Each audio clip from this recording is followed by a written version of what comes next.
Welcome back to another episode. This week, we are diving deep into the news that just won't quit. From the AI front, Claude is either saving us by finding Firefox vulnerabilities or creating new problems with fake install guides. We'll unpack Anthropic's explosive growth and why everyone is watching their next move.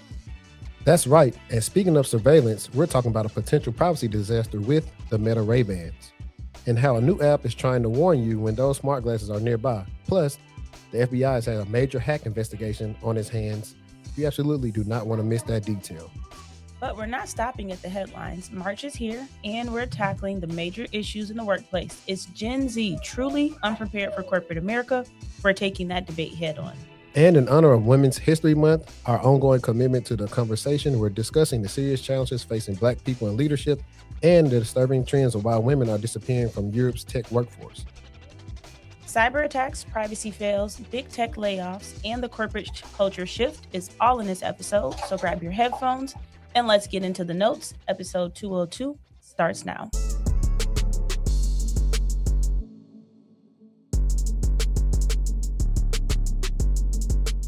I think I want to talk about Gen Z in the workplace. There's been so many different TikTok videos and everything else about Gen Z to where I thought it'd be pretty fun to see what the differences are between us. I think they are what they call them, disruptors in a sense. I think they're disruptors. I think that's good.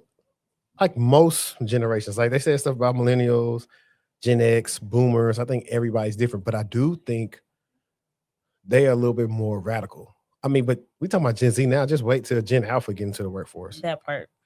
I think that's what's going to be crazy. But let me find some of these videos that I have for that. Getting fired from their jobs at alarming rates. And as someone who has hired and worked with a lot of people from Gen Z, there is a clear line between the people who do well and the people who don't. The easiest thing is probably to give real examples, but I do want to preface first that yes, every generation thinks the next generation below them is lazy and bad. And yes, there are a lot of companies getting away with not paying people well. I want to talk about two different Gen Z employees as an example.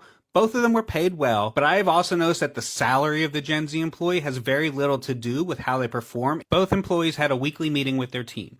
One consistently showed up with information about what was going on. The other usually had to be messaged 5 or 10 minutes into the meeting to make sure they were still coming. And then they would show up and say, sorry, I forgot it was on my calendar. I didn't realize this was mandatory. One employee. I got to pause it right there because I think this is very nuanced. Because everybody don't have somebody that's worked in corporate before. Facts. So some people need more coaching than others. Absolutely, especially when it comes to just some of the behaviors, the tone, being able to pick up on emotional intelligence is really important. And if it's something you like have to practice. From a younger age, hopefully. Well, that, and some people may have mentors. So they say, hey, when you come in, this is your 90-day plan needs to look like. This is how you're going to get acclimated and get promoted. One person don't have that, so they don't understand. So they're still learning. I put it like this, and now as being a parent, I know with certain, one child I got to be very specific with, the other child be very broad with. Mm-hmm. This is when you have to actually learn things about the people that you hired versus expecting them to act like everyone else acts, so you can circumvent these different things and not always put the blame on them, because some people are just very different. And we're not even getting into if people have disabilities or other things like that. We're just literally talking about how you actually use your emotional intelligence to deal with your employees. You notice an issue in their department, brought it up to their supervisor, had an idea of what to do, tried it. When the idea didn't work, they sat down together and thought about some other things to attempt. The other ran into a technical error that was preventing them from being able to complete something and didn't say anything until they were asked a couple of days later how the work was going. Now that is going to be on you. For sure. You got to say something. If you at all my people who've been in them project management meetings, if you got any impediments, that's when you need to say, hey, I got an impediment. I can't do my work because of this software issue. Call the help desk. That way, if it's not fixed, at least you have documented the last 3 days it's not fixed, and you told your boss, you told all these other people. So after you did all that, it's above you if it's something that's preventing you from doing the work and you can't do it any other way. Yeah, waiting until they ask you is never a good practice. 10 out of 10. And then they said, oh, I can't get it done because this wasn't working. Both of them needed access to a certain account, which was available for them to find in their onboarding documents they had. One logged in on day one and was ready to go with the account. One of them was asked about something that they would have been able to do on the account 3 weeks into the job and said, how do I get access to that account? Nothing the first employee did was going above and beyond their job. It was doing their job. Showing up to work is not the job. The job is completing the thing you're being paid to do. That often involves multiple tasks. That often involves having to figure something out. Being expected to do your job well is not having a lot asked of you at work. There are roles and salaries where you are paid to really just sit around and wait to be told what to do. But that is not the average job. That is not what most people are paying you for. And that is not something people are going to pay you even more for. And that is something people are failing to understand. I'm not mad at them. Yeah, and I'm not going to relegate just the I don't have access thing to Gen Z. I have a friend.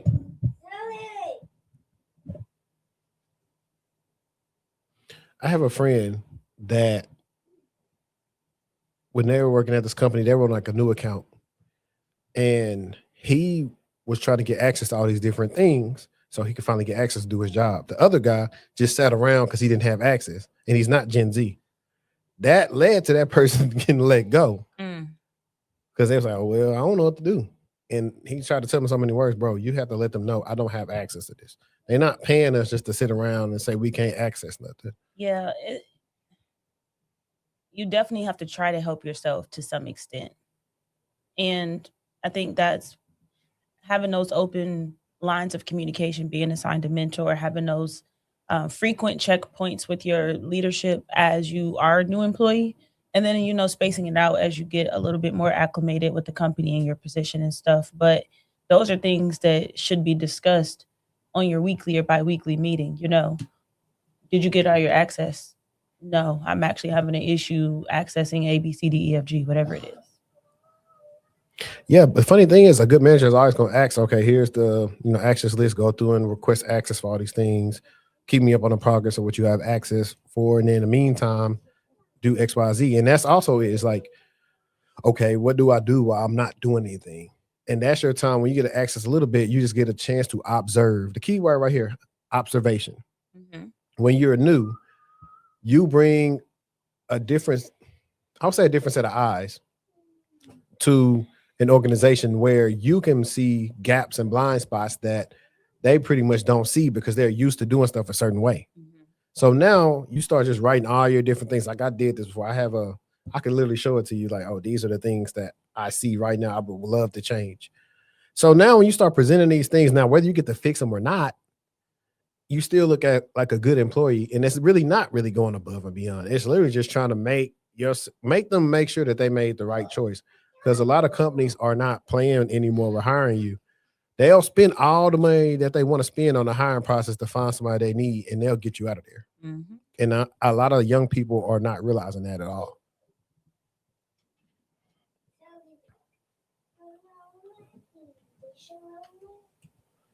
Let's see. I think we had some other cool Gen Z stuff. Let's see. Where is it? Here it is. So one of these was like the psychology of Gen Z or just kids growing up. So it focused on the root of all the different things that people are not talking about. They literally just putting everybody in the box. Oh, you Gen Z, yada, yada, just going to be this and that. And I definitely liked a little bit of what I heard. I didn't hear the whole thing, but I thought it was pretty cool. I have a lot of opinions about Gen Z in the workplace, but I don't have opinions. I have a master's degree in industrial organizational psychology. Gen Z is not the fucking problem. Livable wage is the fucking problem. Fucking having paid leave is the problem. Unrealistic schedules is the problem. There are so many problems that are not based in the individual. We have a systemic issue from the rooter to the motherfucking tutor. Okay?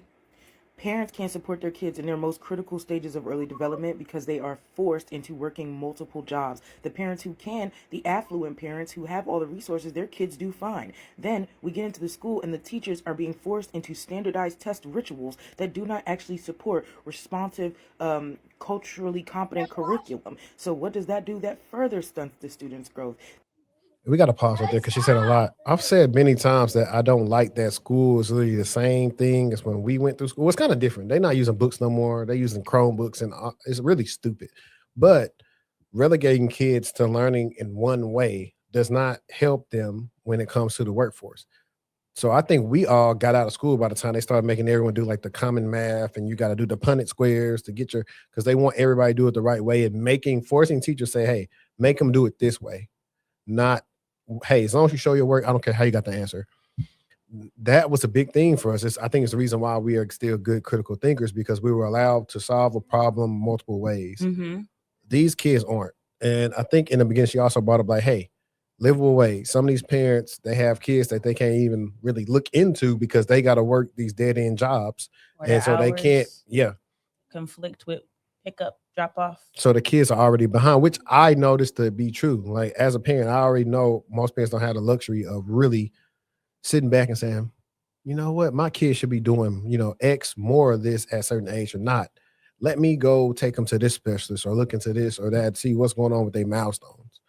A lot of parents don't have that luxury because they got 2 and 3, 4 kids. They working 2 jobs. They coming home. By the time they come home or whatever, it's time to reset the household and get the kids ready for tomorrow. Bath, dinner. Yeah.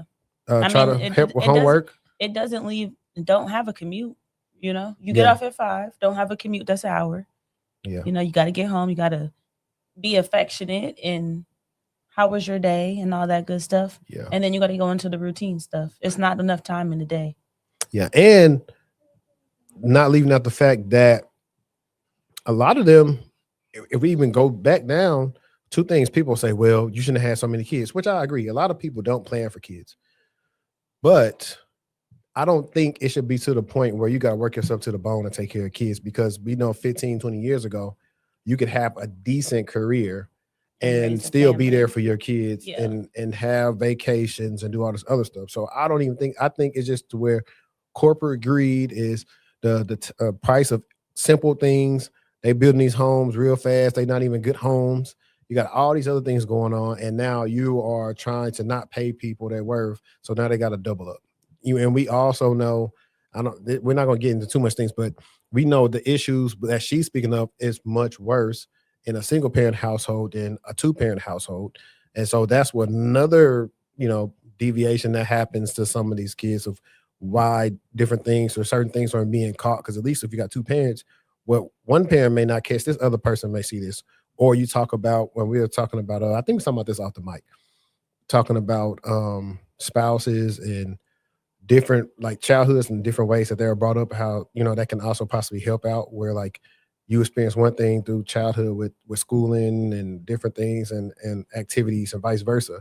So now you can spot out different things or say, oh, this child may need this or this child may need that. So I think it's a lot of different things. But so like she's on the money, but let's see what else she got to say. Then they get into high school and they're already kind of fucked, if we're being honest. And the teachers and the parents can't do anything. It's too late now. They've already not formed the cognitive processes and hit the developmental milestones necessary to be these people that you want them to be. And then on top of that, a lot of them are having more good sense. They're seeing what's happening to their parents. They're seeing what's happening to their teachers. They're seeing what's happening to their aunties, their uncles, and even their motherfucking friends. And they are realizing that all this shit is fucking fake and made up, and the only thing that's going to make them believe in it again is actually having something to live for. Y'all this society is not giving people anything to fucking live for, and all of y'all getting on here thinking that you know the answer. You don't know shit. None of y'all know shit.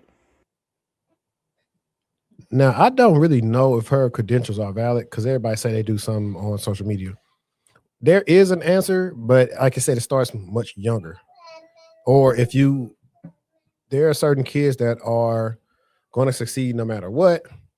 And it's not, and I'm pretty sure if I was like a high school counselor or something and I went and did the knowledge of the science behind how they're tracking, what kids will be successful by like 5th grade to, I think they use standardized test scores to figure out who's going to be successful, who's going to end up in jail and all this other stuff. So all that stuff is there. Those standardized test scores, all that stuff is BS. It's not really teaching a lot. Like some kids good at test taking, some not. School is really just for parents to be able to go to work. That's it. It's somewhere for the kids to go while the parents are at work. That's literally I think that, but I think also it's also for a lot of I'm getting tongue tied.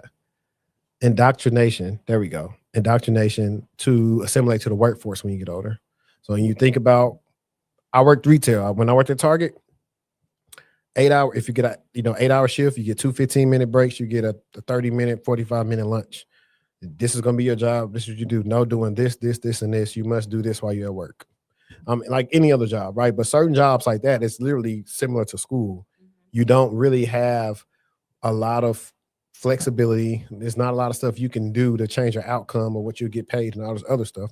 So those jobs are like that. I think one of the things that we focus on now with the kids is, I think this is why in schools career day is so important sometimes for kids to understand, hey, I can do that. Oh, like so-and-so dad is a lawyer, or mom is what's the thing called when you I know the name, but it's when you stick people, anesthesiologists. There you go. They're anesthesiologists. Oh, they are the mayor, the fire chief, whatever it is, right?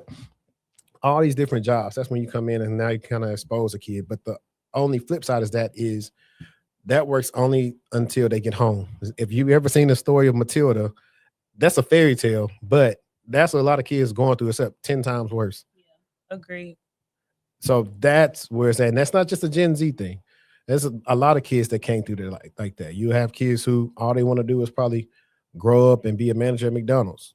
Or, I'm going to just do what my family do. I'm going to just go and get on assistance. I'm going to get assistance. I'm going to get EBT. I'm going to get whatever, all them other things to ask you about sometimes in no workforce surveys. And, we're going to get the new J's and we're going to be fresh at school.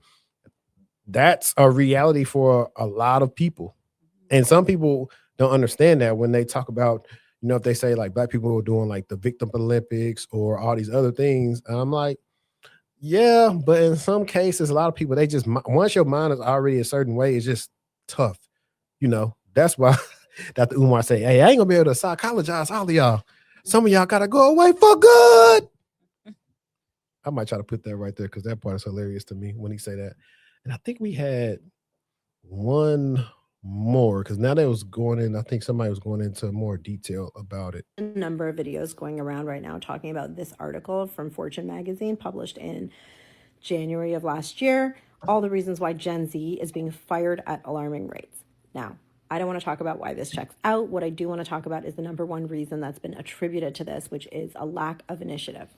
When I go into the comment sections of these videos, I see a lot of comments like this. Initiative costs more money. Love how jobs want you to go above and beyond, but won't even pay a living wage or go above and beyond for you as a worker. Fair enough. What I do see in a lot of these comments is a lack of understanding of what is meant by initiative. So I wanted to offer you a very real and simple example of what initiative looks like so that you understand what's getting people fired and what's getting people promoted. The scenario is this. Your boss comes to you on Monday morning and says, hey, can you reach out to our contact at that company and get them to send you those documents that we need for our big meeting this time next week? You say 10-4. You send an email to that contact at that company. Several days go by. It's now Thursday. Your boss emails you and says, hey, just checking in on those documents. Were you able to get a hold of them? You pause for a minute, double check your inbox to make sure you haven't missed it, and then you email your boss back and you say, hey, I reached out as you asked, but I haven't heard back.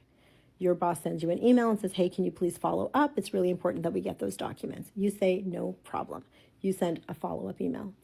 Friday rolls around, your boss emails you and says, hey, checking on those documents, any word? You say, I sent a follow-up email like you requested, but I haven't yet heard back. I'm gonna stop it right there because like I said, this is a apples to apples scenario right here, kind of similar to what the first guy was talking about. In this instance too, it's like, okay, if I have an employee that first time they did what I said to do, I'm going to be more implicit this next time. Hey, please follow up. And this time, if they do not email you back, please call them. And also, if you need to, CC day manager. That's what I would told them. Because a lot of people don't know. That's how you get something done. When a team don't want to give you access to fix something, find a manager, CC them. That's how you do it. Your boss emails you and says, have you tried calling, or can you please try calling and getting in touch with somebody? It's imperative that we get our hands on those documents and that we have them in hand for our meeting on Monday. Please let me know. Thanks. You call the company, you ask the receptionist for this person, they tell you that they're out of office, you say, okay, thank you, bye. You email your boss and you say, hey, I reached out and this person is out of office, so I'm not sure what we can do. Your boss says, leave it with me. Scenario 2. Your boss reaches out to you on Monday, asks you to get in touch with the contact at the company to get the documents. You say 10-4, you send an email pretty much right away. 24 hours goes by, you do not hear back, you send a follow-up email to that person.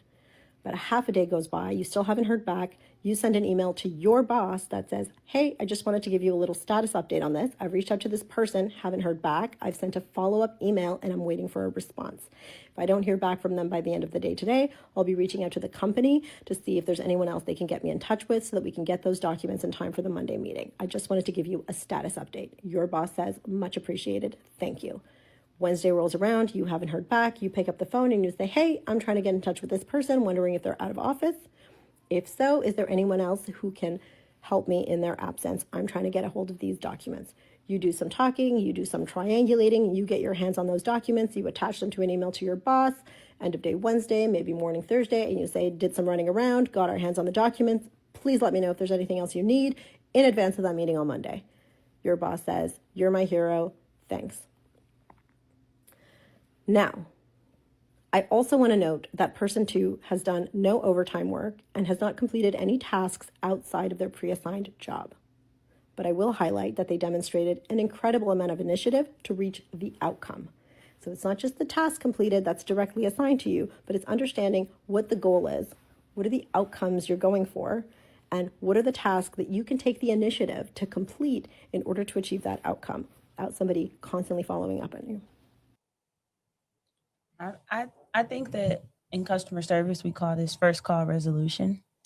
And I think it is important to try to see and take ownership as far and as much as you can. And common sense always isn't so common, but you do have to think critically. Even though for some people that's not, it's second nature. Like, yeah, of course I'm going to call. Of course I'm going to follow up. But everybody's brain doesn't work the same. So taking as much ownership and taking the situation as far as you can, and maybe even thinking about, take yourself outside of work and ask, what would you do if this was a personal issue, right? You needed to get these documents for yourself. What would you do? Would you just keep sitting around and waiting and you know that you need them by X date? Or would you pick up the phone and start calling or reaching out to alternative people to try to help you reach, whatever the goal is that you're trying to get to?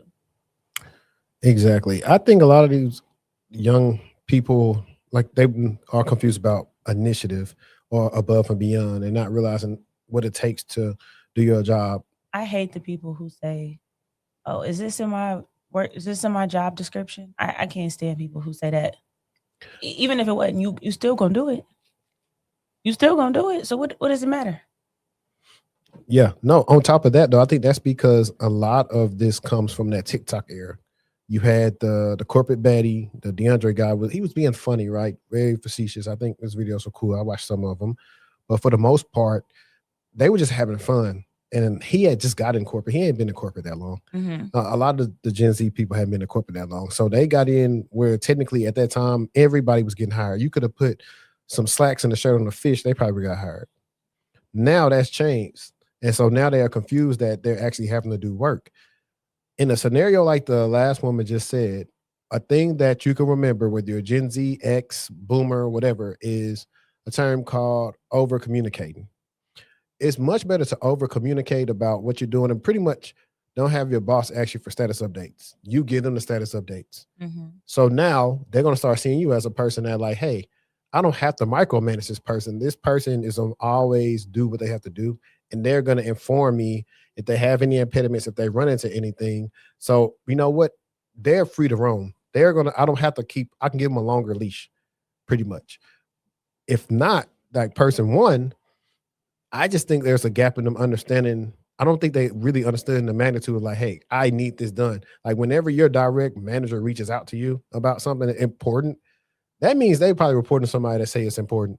And so you need to get it done. And if you tell them, hey, I'm not sure what else I can do, I'd much rather you say you don't understand like what else to do to reach out to somebody versus just I sent 2 emails and that's it. If somebody ain't answering the emails, something is going on. It's, it's important. Wake somebody up. At the end of the day, email somebody else, At the end of the day, it's about keeping your job. Mm-hmm. And I think a lot of people don't understand that. Like, that's the thing. Sometimes, like, if I bring it back to the blue team or security operations, some people scared to pick up the phone or call somebody or something. Like, look, bro, they paying you for a job. Don't be afraid to wake nobody up. Ask for forgiveness later. Even if you woke somebody up for the wrong thing, they may be like, okay, this is what happened, whatever. But they're going to appreciate that you called because you're like, you know what? You're just trying to look out for the company and do your job the right way. So I appreciate that. Next time, do XYZ first and then call me. But I mean, that's kind of like how it goes when it comes to corporate. And so I just think if I circle back to all the other times where we talked about college and everything else, is why there needs to possibly be a corporate etiquette class. Mm-hmm. Like, give us classes that matter. Hey, I'm going to be at work. I don't care if you're a teacher or you're a therapist or whatever. A lot of these people don't have any type of corporate etiquette. Like, I remember when it came to doing stuff for Natalie getting to school, like, the school was so horrible at emails. And I'm like, I know for a fact you are not getting more emails than I get. And I got like 6 or 7 emails and I respond on a daily. I know that's not what's going on here. It ain't that hard. And that's also the funny thing too, is like with certain schools and they can do your chat a certain way. And I realized, hey, I'm degreed. I've been corporate for a decade. So don't try to run this on me. I'm not one of the regular parents that run over here. I'm not one of the little parents. I'm not one of your little friends. Exactly. So I don't know. All this stuff happened. But I mean, I just think they need some time. I think if Gen Z has a millennial manager, I think they'll eventually be okay.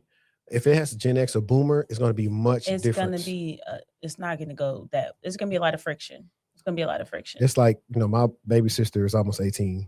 My dad is, 61 or 62? It's different. My dad remember integration. My sister don't know about that. And so the way that, they even attack and maybe raising her for certain things or doing certain things is much different on what they feel you should do versus kind of what the reality of understanding what type of child that you have now. I think that's what a lot of the managers are not doing in the workplace.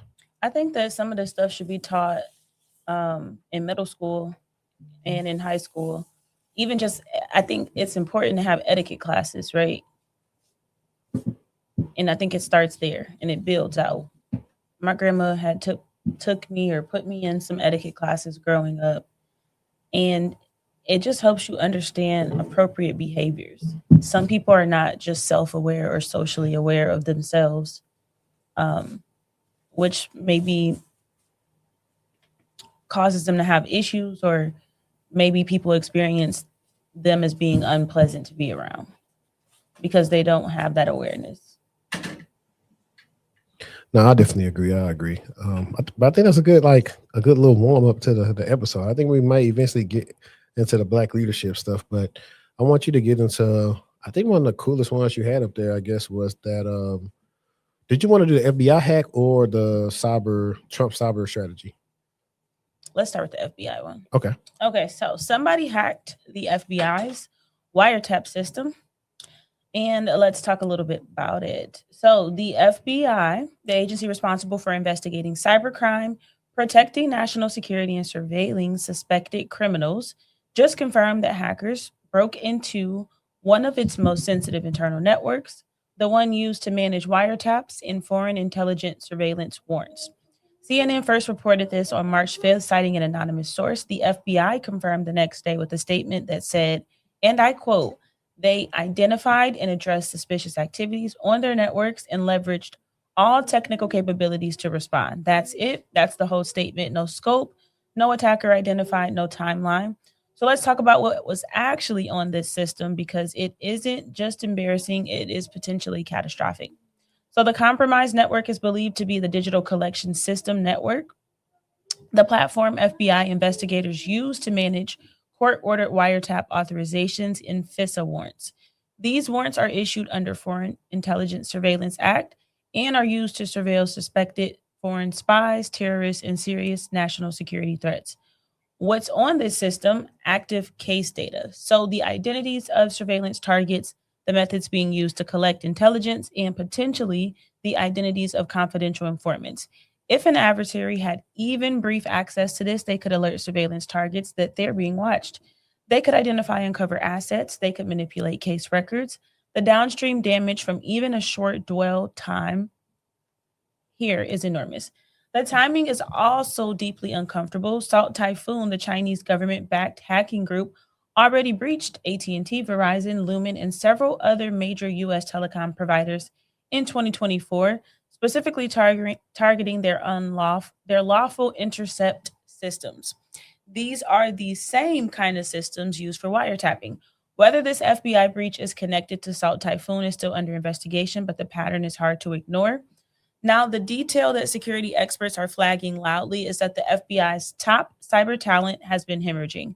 Multiple senior officials have left, retired, or been pushed out recently, raising serious concerns about the institutional knowledge needed to defend these systems. Now, if we let this sink in, the agency, again, that is supposed to be investigating the hacks got hacked on the very system they used to spy on other people. If that doesn't underscore how serious the national cyber threat environment is right now, I don't know what does. So for that article, that's crazy. That's big. Yeah, I mean, It's at the end when big, you said that the people are leaving, so now it's like it's one of the things where the people we see this the gripes all the time on the TikTok or wherever, how nobody's taking chances on these entry level guys, and now these older people are aging out. So now there's a knowledge gap there that's not there, because believe it or not, guys, even something like the FBI, I'm guaranteeing their documentation ain't that good. Most of these places have bad documentation, or their GRC and everything is on Excel spreadsheets. Like for real. Yeah. That's how something can happen to you. It's like, nobody's policing the police. And what makes it even more dangerous is now people can go in if it's true about what access to the data they have. Now these criminal organizations can reach out like, hey, I know you got that thing. I give you, $500,000. Erase them, take them off. So now they off the radar. So now if they ever get to court, we don't know any knowledge of that. So whatever they had, those records, all is gone. How is it possible? I mean, we know it's possible. Inside job, maybe? We know it's possible. Anything is possible, but at that level, why is the security not in a better position? Why are there not more loopholes for you to fall through before you get to the data? That's scary. That's really, really, I think it's an inside job, really, possibly. really scary. They're about to come out and say it, but certain things, their system's supposed to be ironclad. Like you're supposed to be. Somebody's supposed to show up at your house if you get inside the FBI network. Literally. There's actually a movie that's kind of like that. What? It's about a lady who did something, but she didn't know what she was doing. This is not similar, but it's kind of similar. There's a show on Peacock called The Copenhagen Test. I don't know if you've seen it or our viewers have you seen it. The premise is that these guys they work for a foundation inside the U.S. government called the Orphanage, where they are, looking out for terrorist threats and like other things of that nature, yada, yada, yada. And just the brief overview is like one of the agents actually gets hacked. Like his body, he's hacked by what's it called?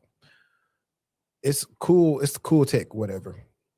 Biotech, whatever, that he's hacked. So now he's hacked and people can see what he sees. And he didn't know it. He had to discover the hack and all this other stuff. So now people are seeing possibly privileged information, or they're spying on the U.S. government. But that kind of reminds me of that. But then if you follow that story, it's a lot going on with that situation. But however, it's a good show.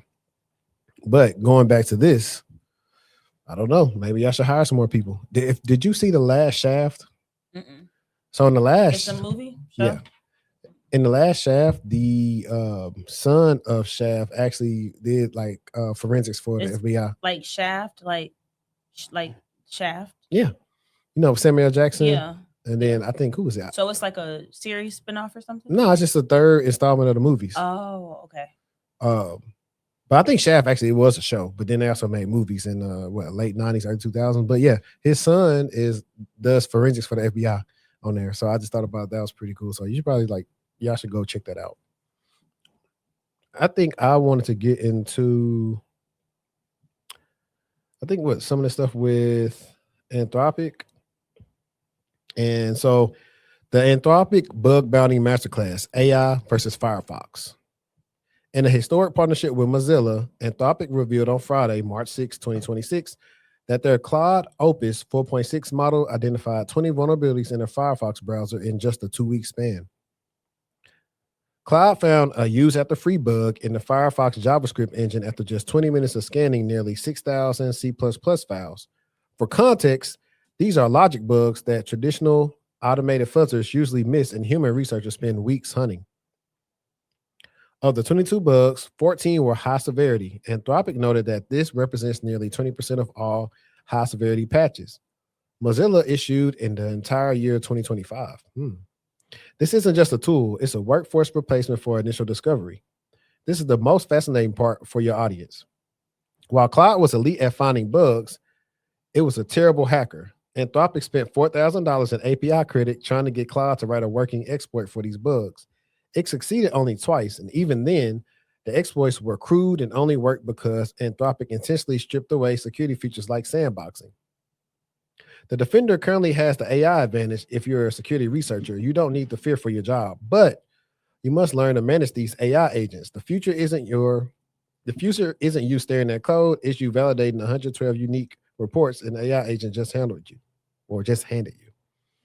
So I thought that was pretty cool, a way it can enhance it in 22? Yeah.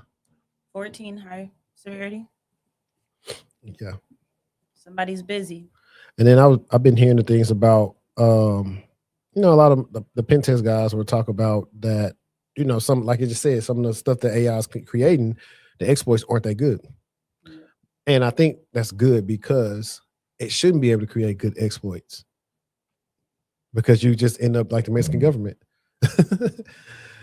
That was a good one. But while you said that, I actually had a whole bunch of stuff about Claude, so we might just let them roll because they really were going in. So right after that, Claude's Pentagon pivot and the ethics boom. Anthropic is proving that ethics as a product is a massive commercial winner after CEO Darlo Amodi refused a Pentagon deal over concerns about mass surveillance. Claude's growth has skyrocketed.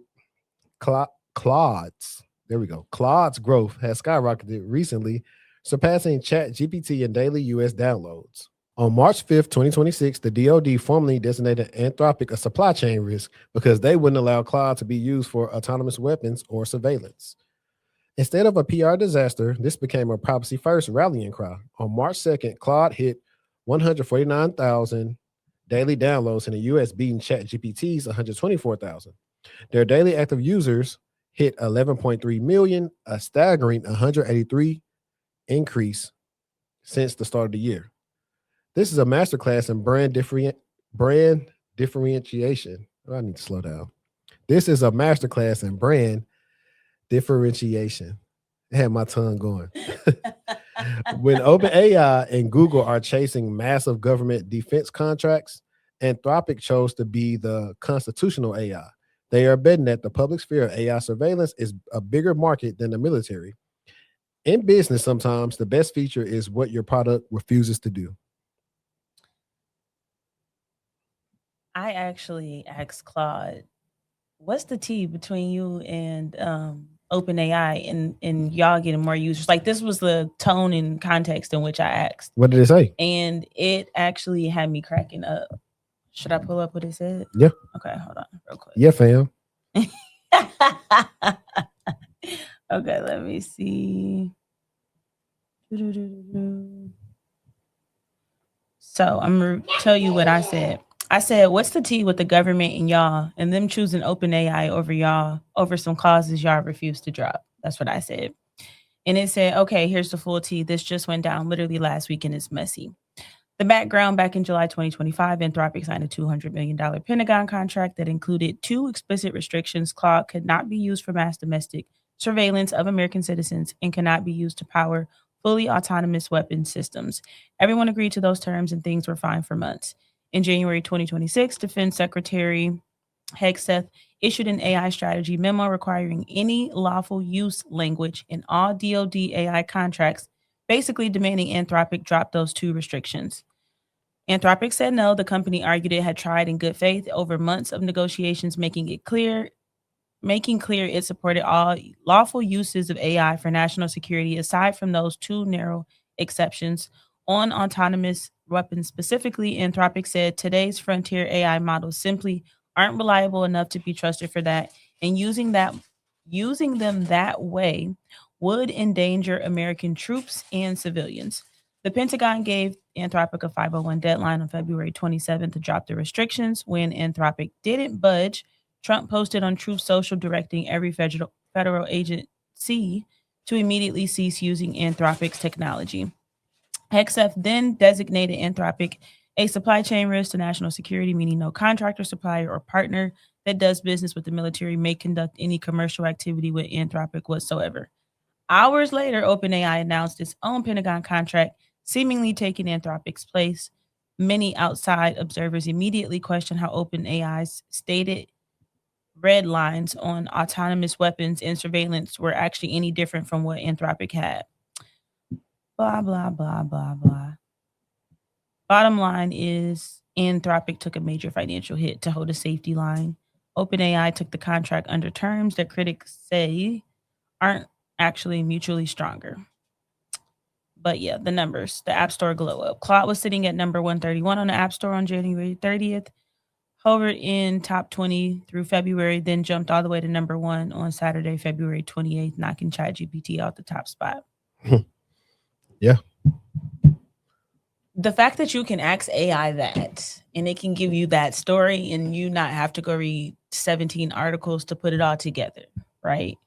Yeah, and you can tell that. I mean, it's going to give you the sources it put it from, so exactly, it's factual. So, no, that's definitely cool. And since we got that, we have one more not funny thing, but the InstallFix from Claude of what's happening with that. And let's see, hackers are exploiting the Claude surge by targeting developers and vibe coders with the new social engineering campaign called InstallFix. I really feel like it's just the delineation of ClickFix if I'm just surmising what I believe based on the name.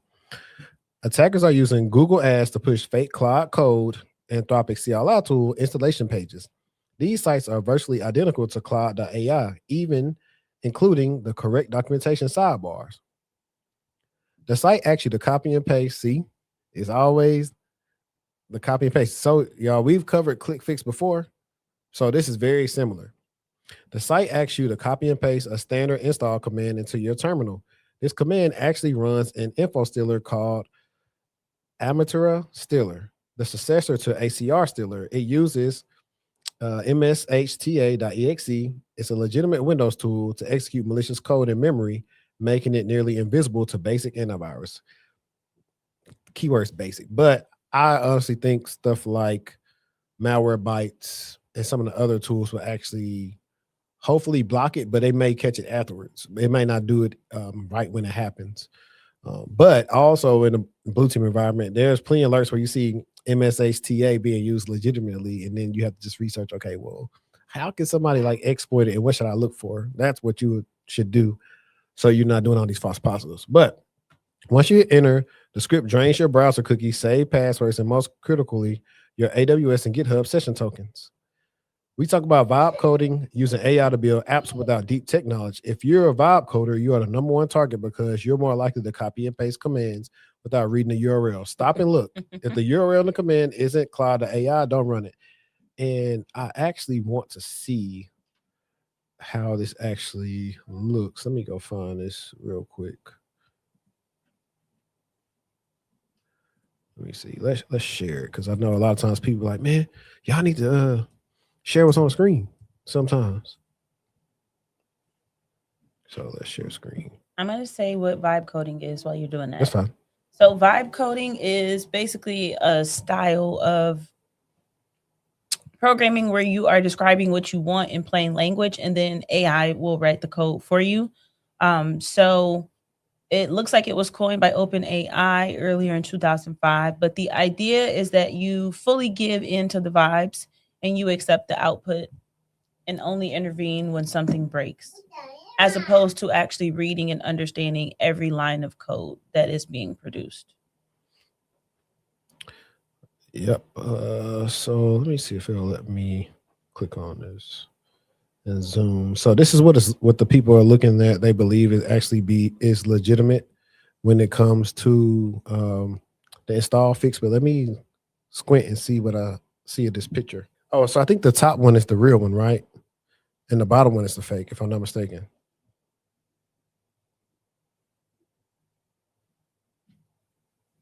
Yeah, because this one says cloud code pages.dev. You see how they look almost identical, the pages themselves? But the thing is, if you ever see an ad for something, you can always trust but verify. Go to the direct page and see if they got the same URLs. So this is how they're doing it right here. So this will tell you right here. This says developersquarespace.com. Because it says Squarespace, so I wouldn't be thinking about that. But everybody online is saying, learn AI, learn that vibe code. But these people lack basic security fundamentals. And so they don't understand that everything with AI is not all good. So let's see if they got any more pictures of what it's looking like. So yeah, so this stuff right here, let's actually look at what it's telling them to install.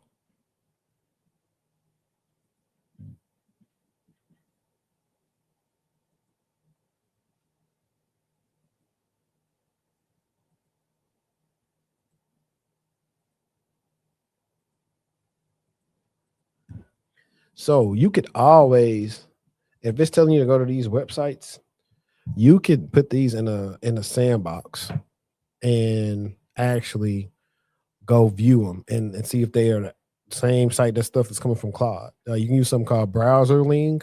So that's like the word browser, and then you add ling.com. You get like 3 free uses a day on that. So you can try something like that out. Joe Sandbox. You can use VirusTotal, URL scan.io, and there's a couple other ones you can use. You could use SquareX, but I think that's shifted to be more enterprise use versus like users just being able to use it for free. That's why I use for my virtual sandbox. It's pretty much a disposable browser. It was perfect. Oh, look, we get a video.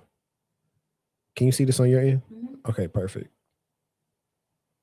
So guys, we're looking at the actual InstallFix right now.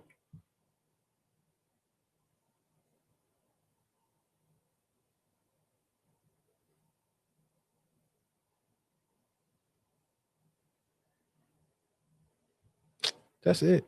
Yeah, like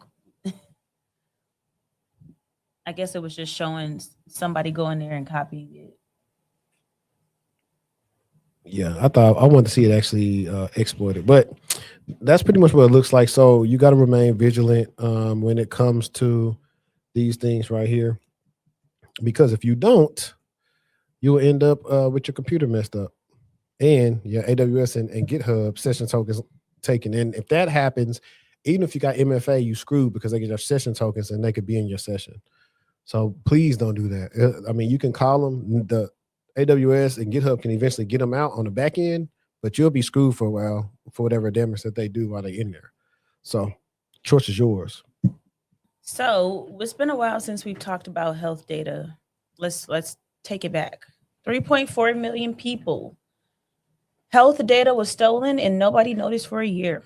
So a hacker breaks into a healthcare tech company in November 2024.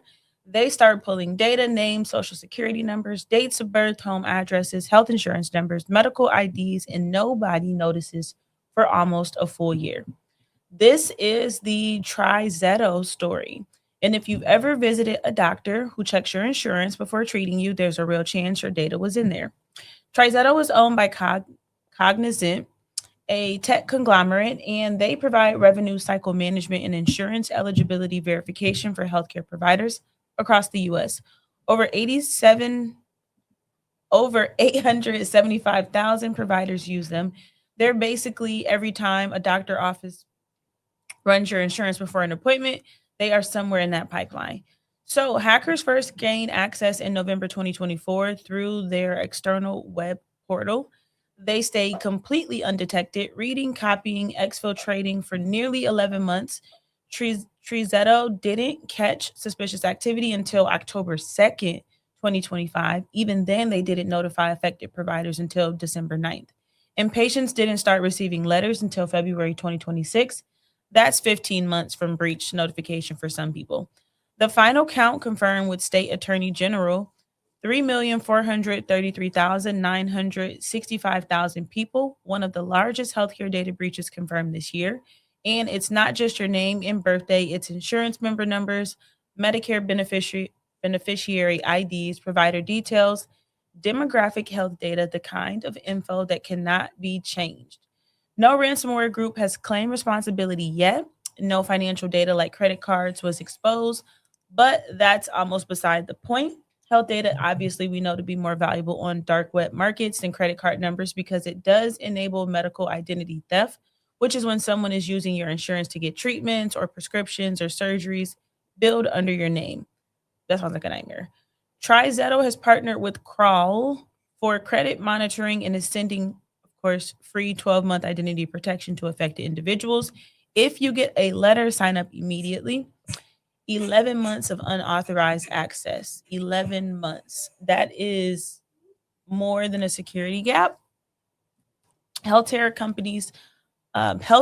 tech companies are sitting at the center of some of our most sensitive data, and monitoring capabilities clearly didn't match the responsibility in this particular case. If you can think about when we talked about Change Healthcare last year, so yikes. Yeah, and hold on, before we even give a deep dive real quick, let's go ahead and hit them with this real quick. Today's video is sponsored by Aura. Aura monitors your personal data, including your social security number, across billions of data points like the dark web and public court records to detect and alert you to potential identity theft. They give you up to $5 million in identity theft insurance should the worst case scenario happen. They also provide a bunch of other features to keep you safe online, all inside one app. You can go to my link right now, aura.com/textual chatter, to try 14 days for free. That'll be enough time for Aura to find out if any of your personal data is exposed. I highly recommend you do this right now because not only is the national public data not going to do anything to help you, they probably aren't even going to face any repercussions for this leak. I'm not leaving myself and my family vulnerable to data breaches. If you don't want either, you can go to aura.com/textual chatter to try 2 weeks for free. Now back to the video. But yeah, that's crazy. 15 months. No, 11. 11. But still, bye. My thing is, I always go back to, okay, what detections did y'all miss? Or did y'all even have detections in place? Remember you was talking about do these companies have SIMs in there? Yeah, the other day. A lot of these people got people at the company that don't know what they're doing. They just been at the company so long that they said, oh, you gonna work in this department. Like I said, remember we said tabletops and all that kind of stuff? Mm-hmm. I bet they ain't do no tabletop. They're gonna start doing them now. And it reminds me because it's a company right now recruiting a lot. Well, they're recruiting for another role because a couple of years ago, they had a big breach. So now they've been very diligent on getting the right security talent for their org because they don't want that to happen no more. That's typically what you see happen in these situations. So TriZetto is probably going to be hiring. Matter of fact, you should type in TriZetto now and see if they need some help. Reach out to the CEO or the CISO and be like, hey, look, I see y'all had this breach, dog. I got you. Fam, like tell them I'm screaming. Hey, fam. Hey, fam. Yeah, tell them that you had that happen. But no, that's just crazy. I've never even heard of Crawl. That's why I just put the Aura ad right there. Cause I'm like, I know they're gonna alert you because when AT&T had they breach, they told me before AT&T told me. Same. Change Healthcare told me. Change Healthcare. AT&T told me so far out. Right. It almost didn't even matter. Tell me about it. But let's see. Because we had actually, I thought what was pretty cool briefly was to talk about Apple's Chromebook killer. I heard about it. Let's try pretty much called the MacBook Neo. Apple just dropped the MacBook Neo, their most affordable laptop ever, starting at $5.99 and $4.99 for the education market. It's a direct shot at the soft middle of the PC ecosystem dominated by Chromebook. This is the first time Apple has put an iPhone class chip in a Mac, the A18 Pro. It's a fanless solid and offers 16 hours of battery life. It comes in 4 colors: blush, indigo, citrus, and silver. To hit that price point, Apple cut the specs it has at 8 gig. Ooh, that's low. It has 8 gigs of RAM, non-upgradable, of course, a 13-inch liquid retina display that lacks True Tone, and 2 USB-C ports, one of which only USB 2.0 speed. That sucks. You need at least USB 3.0 now. The strategy. Apple is resetting the floor. They are betting that a $599 Mac, even with 8 gigs of RAM, will perform better for AI and web tasks than the $600 Intel Core Ultra 5 PC. For the parents and the career changers, this is the gateway Mac if you've been waiting for a cheap way to get your kids in the ecosystem on a budget machine to start learning to code. This is the one that officially kills the value proposition of a mid-tier iPad. But you know what? Now I think about it, they got a point. I wonder why launch this and then also possibly kill your iPad Pros, because that's what I think is going to be directly competing with that. I mean, I can see it. Let me see. I know people probably want to see pictures of it. It actually looks nice, though. I'm not mad at it. I think that it's about time that Apple has an affordable price point for folks. I mean, people love their Apple devices. I don't know if, depending on your major, it might not be the best device. Yeah. If you're like in the engineering field or if you're in the engineering field, you might as well just get a still MacBook Pro. Yeah, just because you need to have how much RAM? 8? This one got, I think this one got that one got 8. That's not going to be. This got more than 16, I believe. Yeah. And also it's also a chip. They have a chip that they put in the iPad or iPhone in it too. So I still think it's be better than a Chromebook though. And immediately. And parents, don't let your kids convince you that they just have to have it either. It'll be nice to see some reviews start coming out about people's experiences because most of these people already have MacBooks, you know.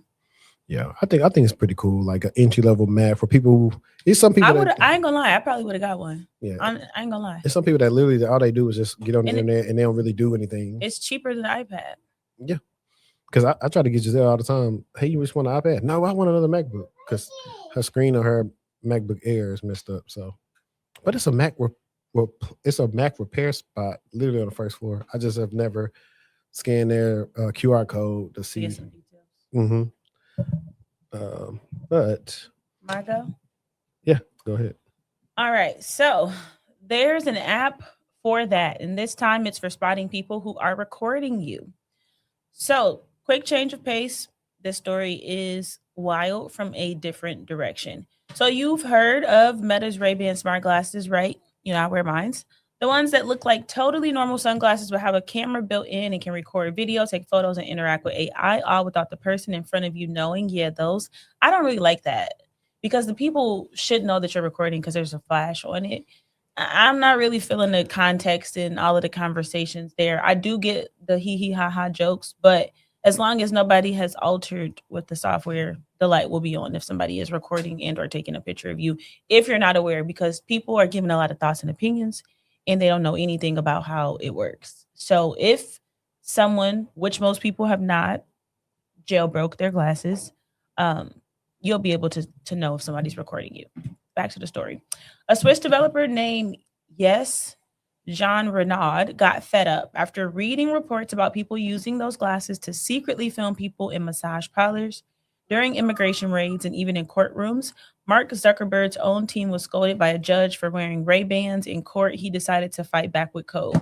He built Nearby Glasses. It's a free Android app, open source, zero data collection, and it does one thing. It constantly scans for Bluetooth signals from smart glasses. When it detects a device from Meta, Luxottica, which makes the Ray-Ban frames, or Snap, it sends you a push notification. Smart glasses are probably nearby. The clever part, every Bluetooth device is required to broadcast a manufacturer's identifier, a company ID, as part of how Bluetooth works. It's mandatory. You can't hide it without breaking Bluetooth compliance. So he basically mapped the IDs for Meta, Luxottica, and Snap, and the app listens for them within about 30 to 50 feet in open space. It's not perfect. Meta Quest VR headsets share the same company ID, so you can trigger false positives. But the logic is fair. If you can't see someone walking around in an Oculus headset and you get an alert, it's probably glasses. Why does this matter? Because Meta is reportedly working on adding facial recognition to these glasses through a feature called Name Tag. Two Harvard students already demonstrated last year that you can pair Ray-Bans with publicly available facial recognition tools and identify strangers in real time, pulling up names, addresses, and phone numbers just by looking at someone. Meta hasn't launched this yet, but the capability exists, and Snap and OpenAI both have smart glasses products in the pipeline too. One developer, no funding, no team, built a countermeasure to an entire product category backed by billion-dollar companies. I respect it. I'm not mad at it at all. I'm not mad at it at all. It's only Android based as of now, but Meta's response was our glasses have an LED light when recording. What they didn't mention is that YouTube has tutorials on how to disable that LED. We are in a surveillance arms race happening at the consumer level, and most people don't even know it. Yeah, I still like my glasses. I will not be discouraged from liking them, but I do understand some of the discomfort and uncomfortability that people feel. Like I saw something online of like a lady getting a wax, and she said that her waxer had on Ray-Bans, which they are prescription glasses, so people are going to wear them doing, their normal day-to-day functions. However, in that circumstance, you being whoever it is that's servicing someone, you do have to be mindful of things like that. Yeah, I was going to ask you. I personally wouldn't want someone giving me a wax who has those glasses on. Right, because because you don't know, and I'm in tech, so do you know when Meta really isn't recording? Exactly. And that's the thing. And I actually wanted to touch on briefly that because I sent you that I sent that article. Lee actually want to send it to me. And pretty much it says the one you sent me. The Meta Ray-Ban privacy disaster. A joint investigation by Swedish and Kenyan journalists has revealed that human contractors in Nairobi, Kenya, are manually reviewing intimate and disturbing footage captured by Meta smart glasses. Meta uses a subcontractor called Sama to label data. Workers reported viewing footage of people in bathrooms, intimate sexual moments, and people entering pins at ATMs. Wait. Sorry. Is this the people's data that's stored in after they've taken whatever? I don't think the people even knew. Like basically like someone's private drive, cloud, Dropbox situation. The way that the article was made, I don't think it's stuff that they were actually wanting to be recorded. The people, the owners of the glasses. Yeah. Okay. Meta claims that they use AI to automatically blur faces and sensitive info before humans see it. However, contractors stated that the blurring fails constantly, especially in low light conditions, leaving identities fully visible. Investigation tests show that Meta's own retail staff were telling customer data stays on the phone. This is false. If you use AI features like Look and Tell, that video streamed to Meta servers and potentially reviewed by a stranger 8,000 miles away. The recording. So is it really AI? The recording light on the glasses is easily covered by a tiny piece of black tape. In 2026, you have to treat a pair of glasses in a boardroom as a live unencrypted surveillance camera. So people are being low down. They acting like they not glasses by covering the indicator showing you it's recording. But I thought that it would not, if it senses, if you have not altered the software and you cover it, I thought that it will not record. They probably are altering it. But that's just, I just want to add insult to injury because that is crazy though. Like, but I mean, I can understand because it was something about somebody in court who had him on his. I get it. I absolutely get it. Now, the people who are in these type of professions, you need to be mindful. You need to have a second pair of glasses that are not smart. Yeah. Because if those are prescription and you can't see, and you're required to remove them, you know what I mean? That's a disaster.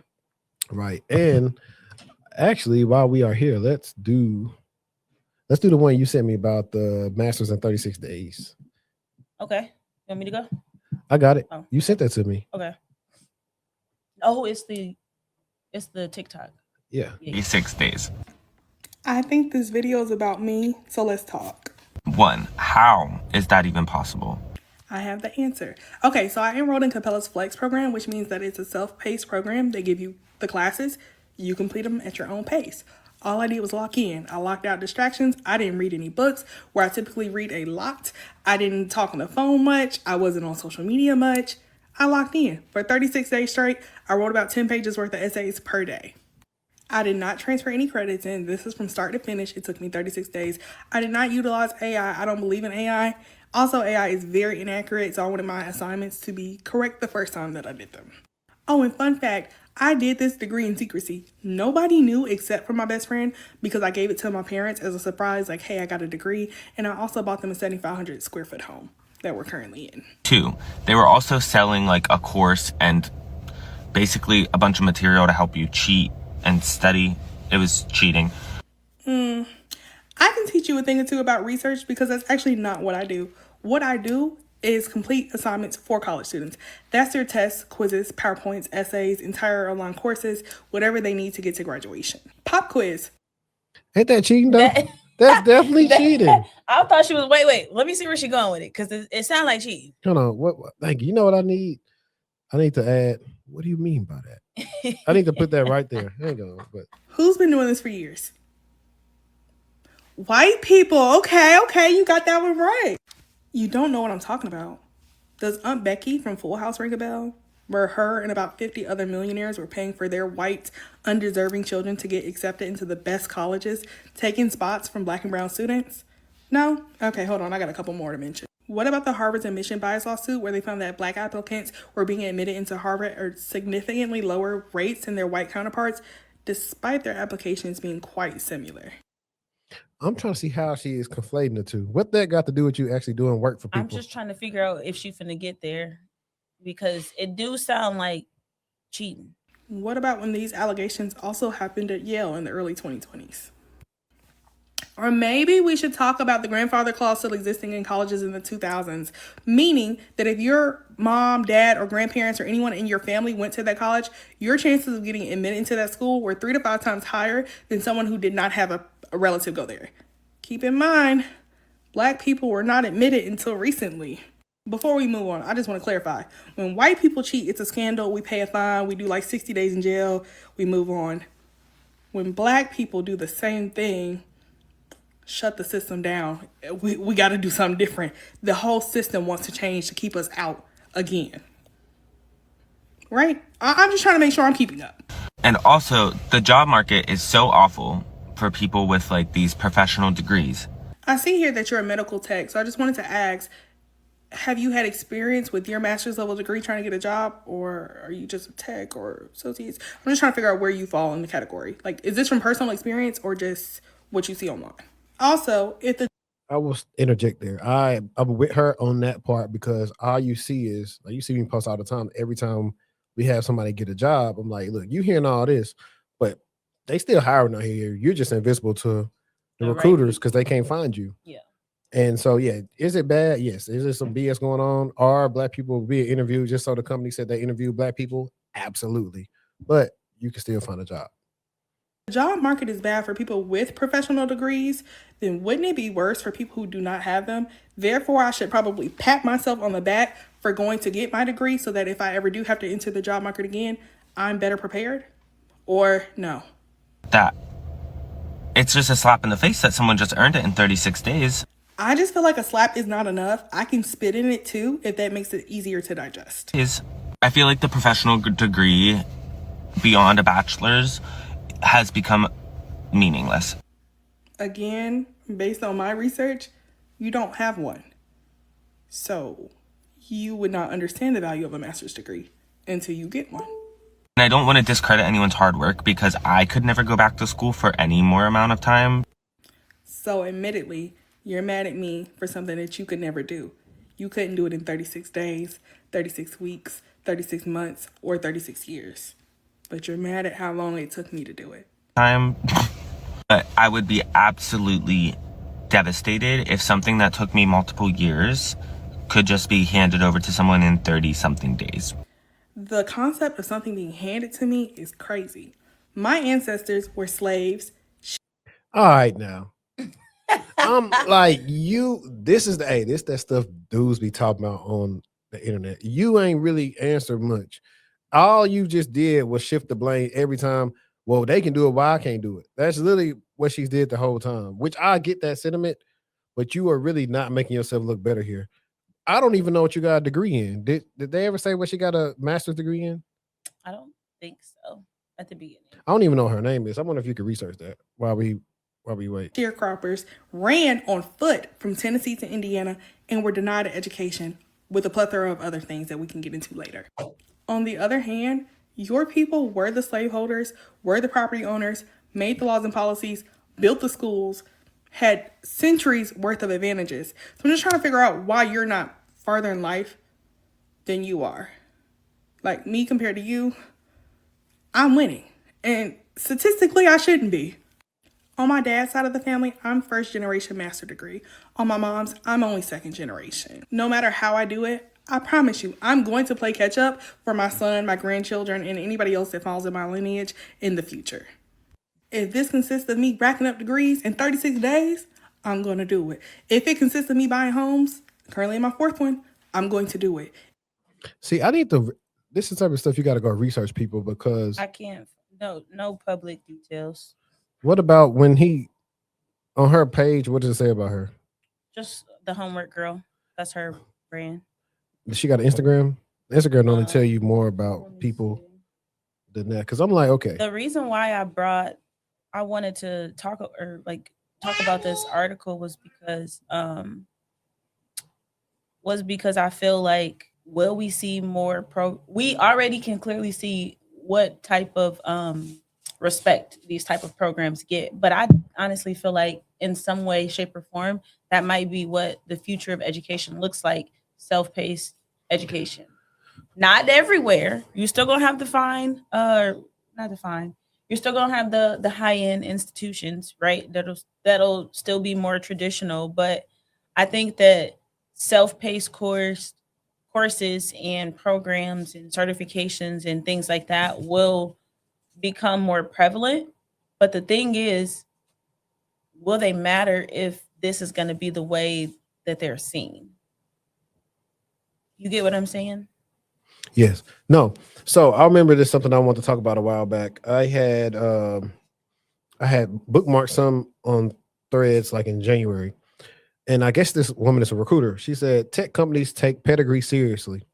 No boot camps. Must have a computer science degree from a top 20 school, maybe top 50. Work for top tier companies. Yes, the short tenure and gaps will impact you.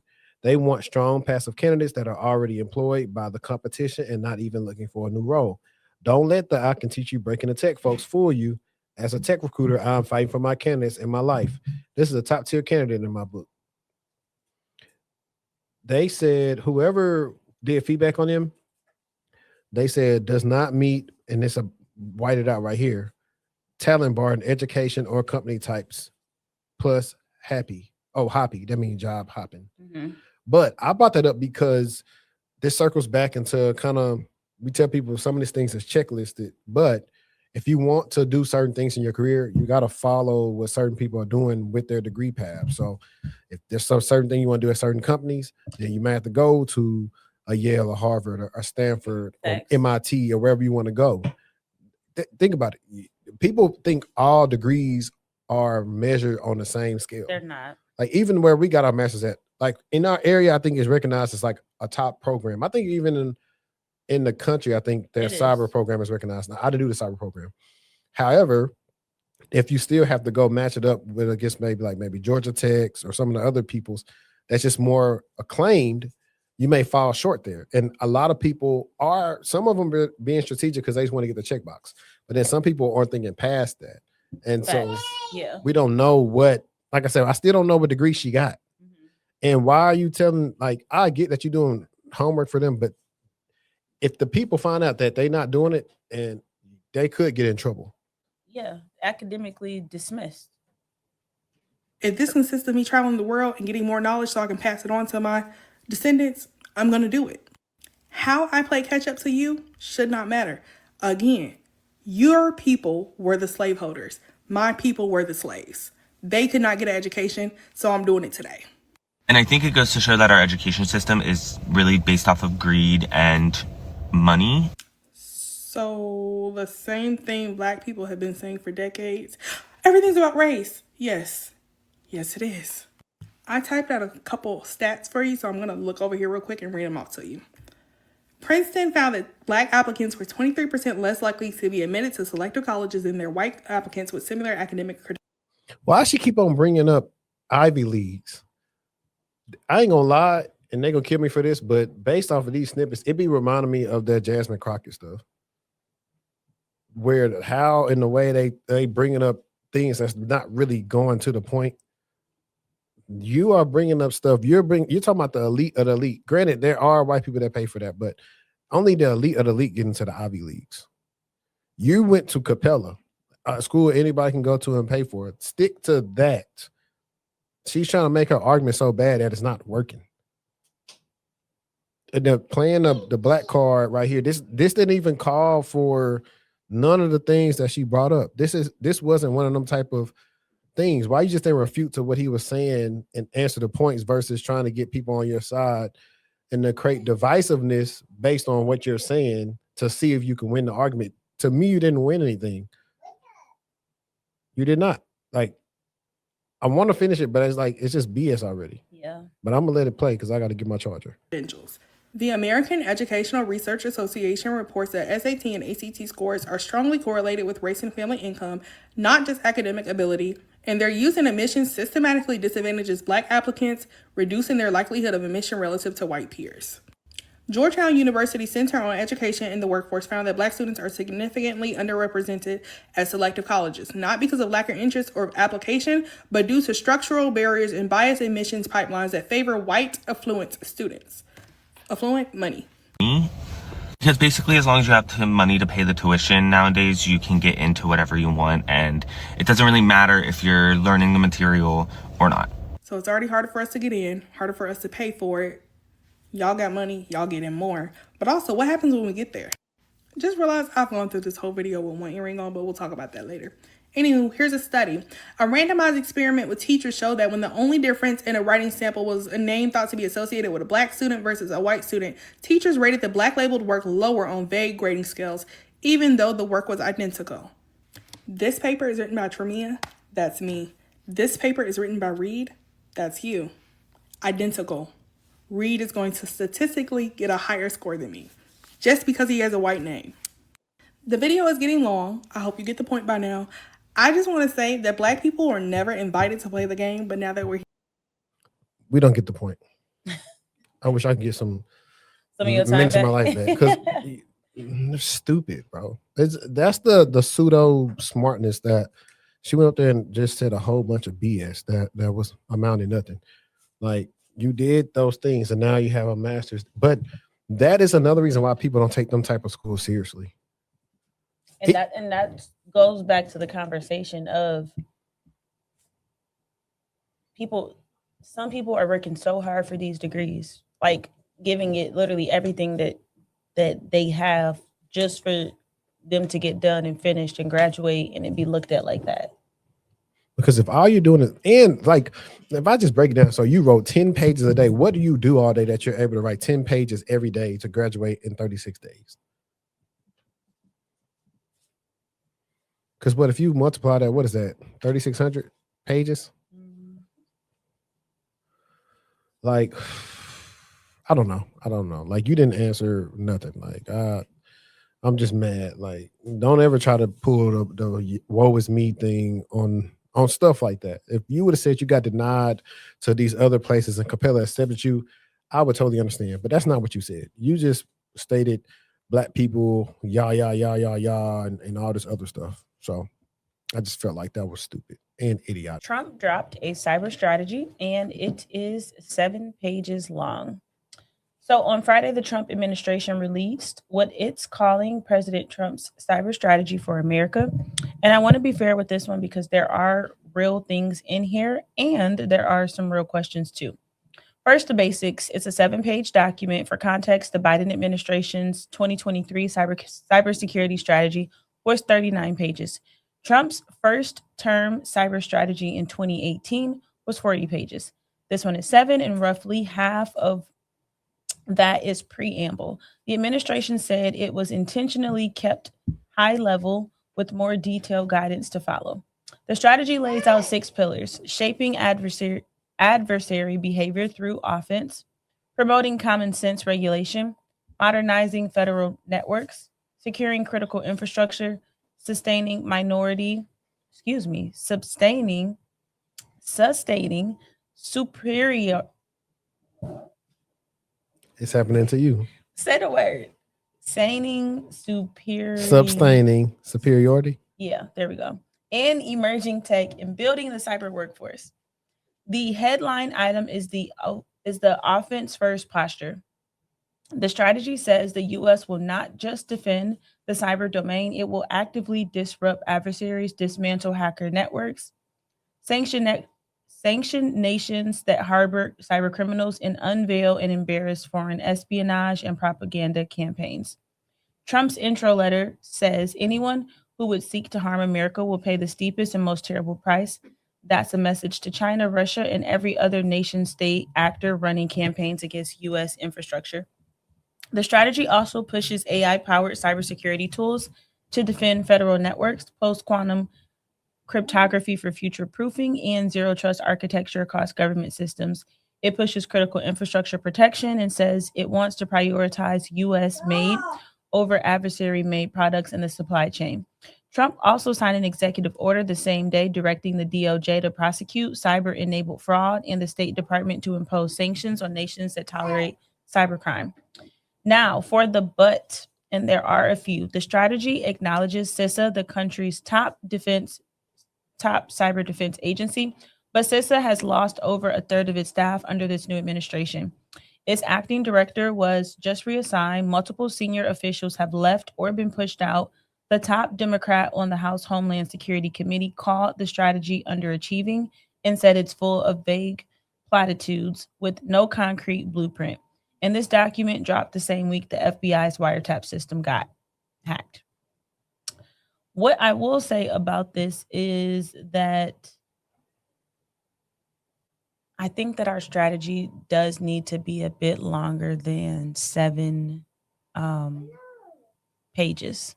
And I think it needs to be a bit more directive and a bit more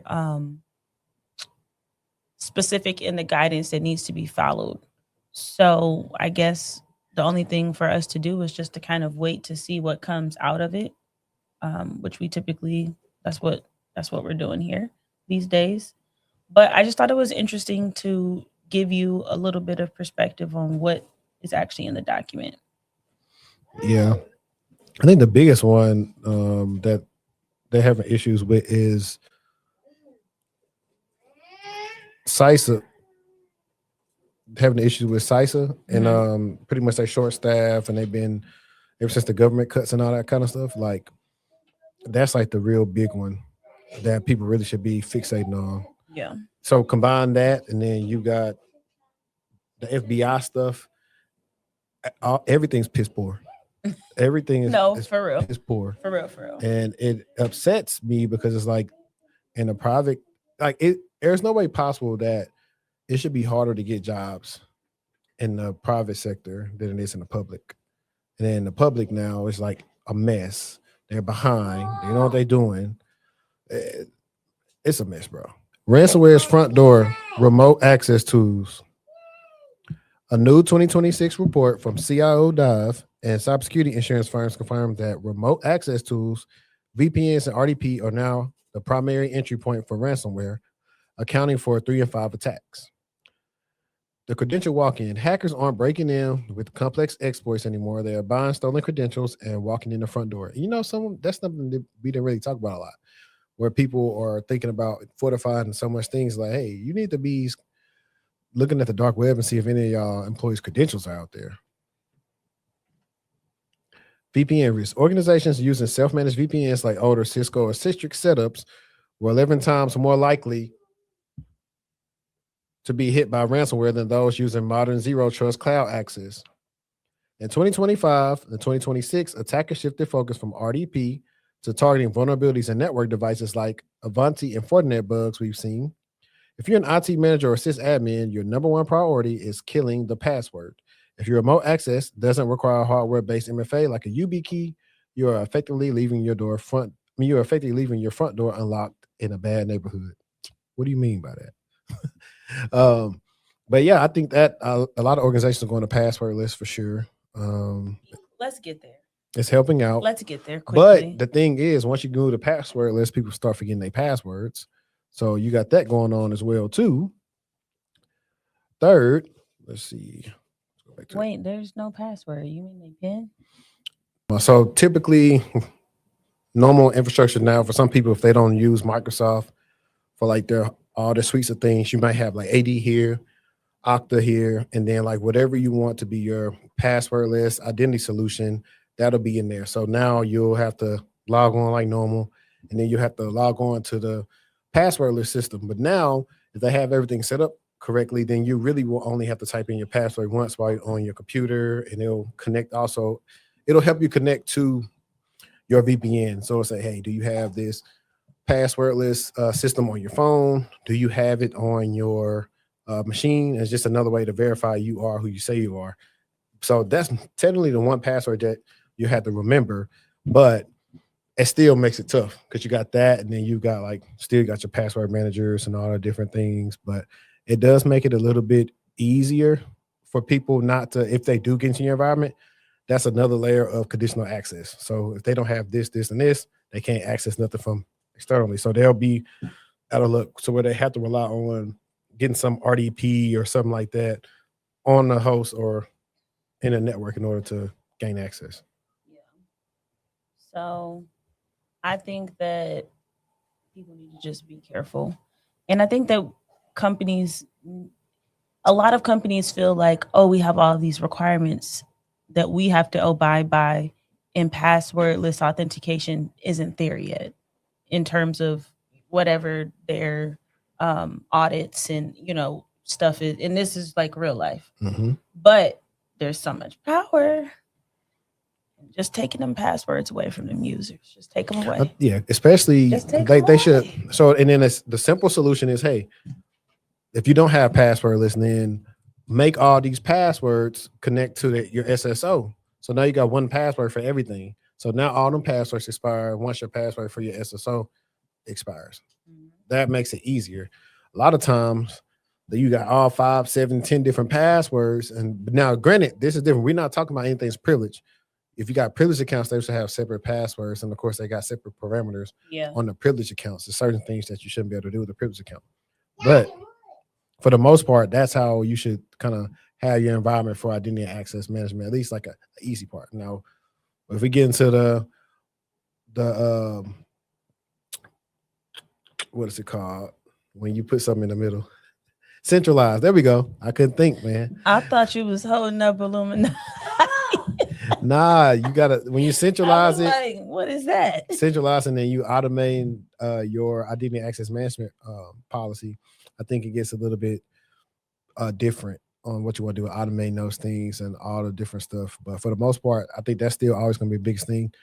The takeaways is stolen credentials.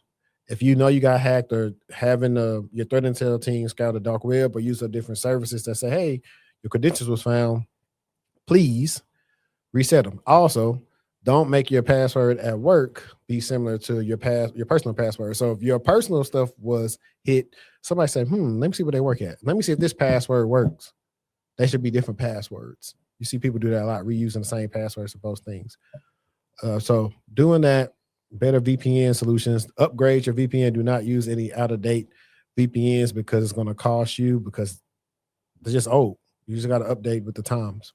And security awareness, better detections, conditional access policies in case you do get popped, and you should be all right. Just make sure, like, the key term for this segment is robust network infrastructure. That's what you need right there to be safe.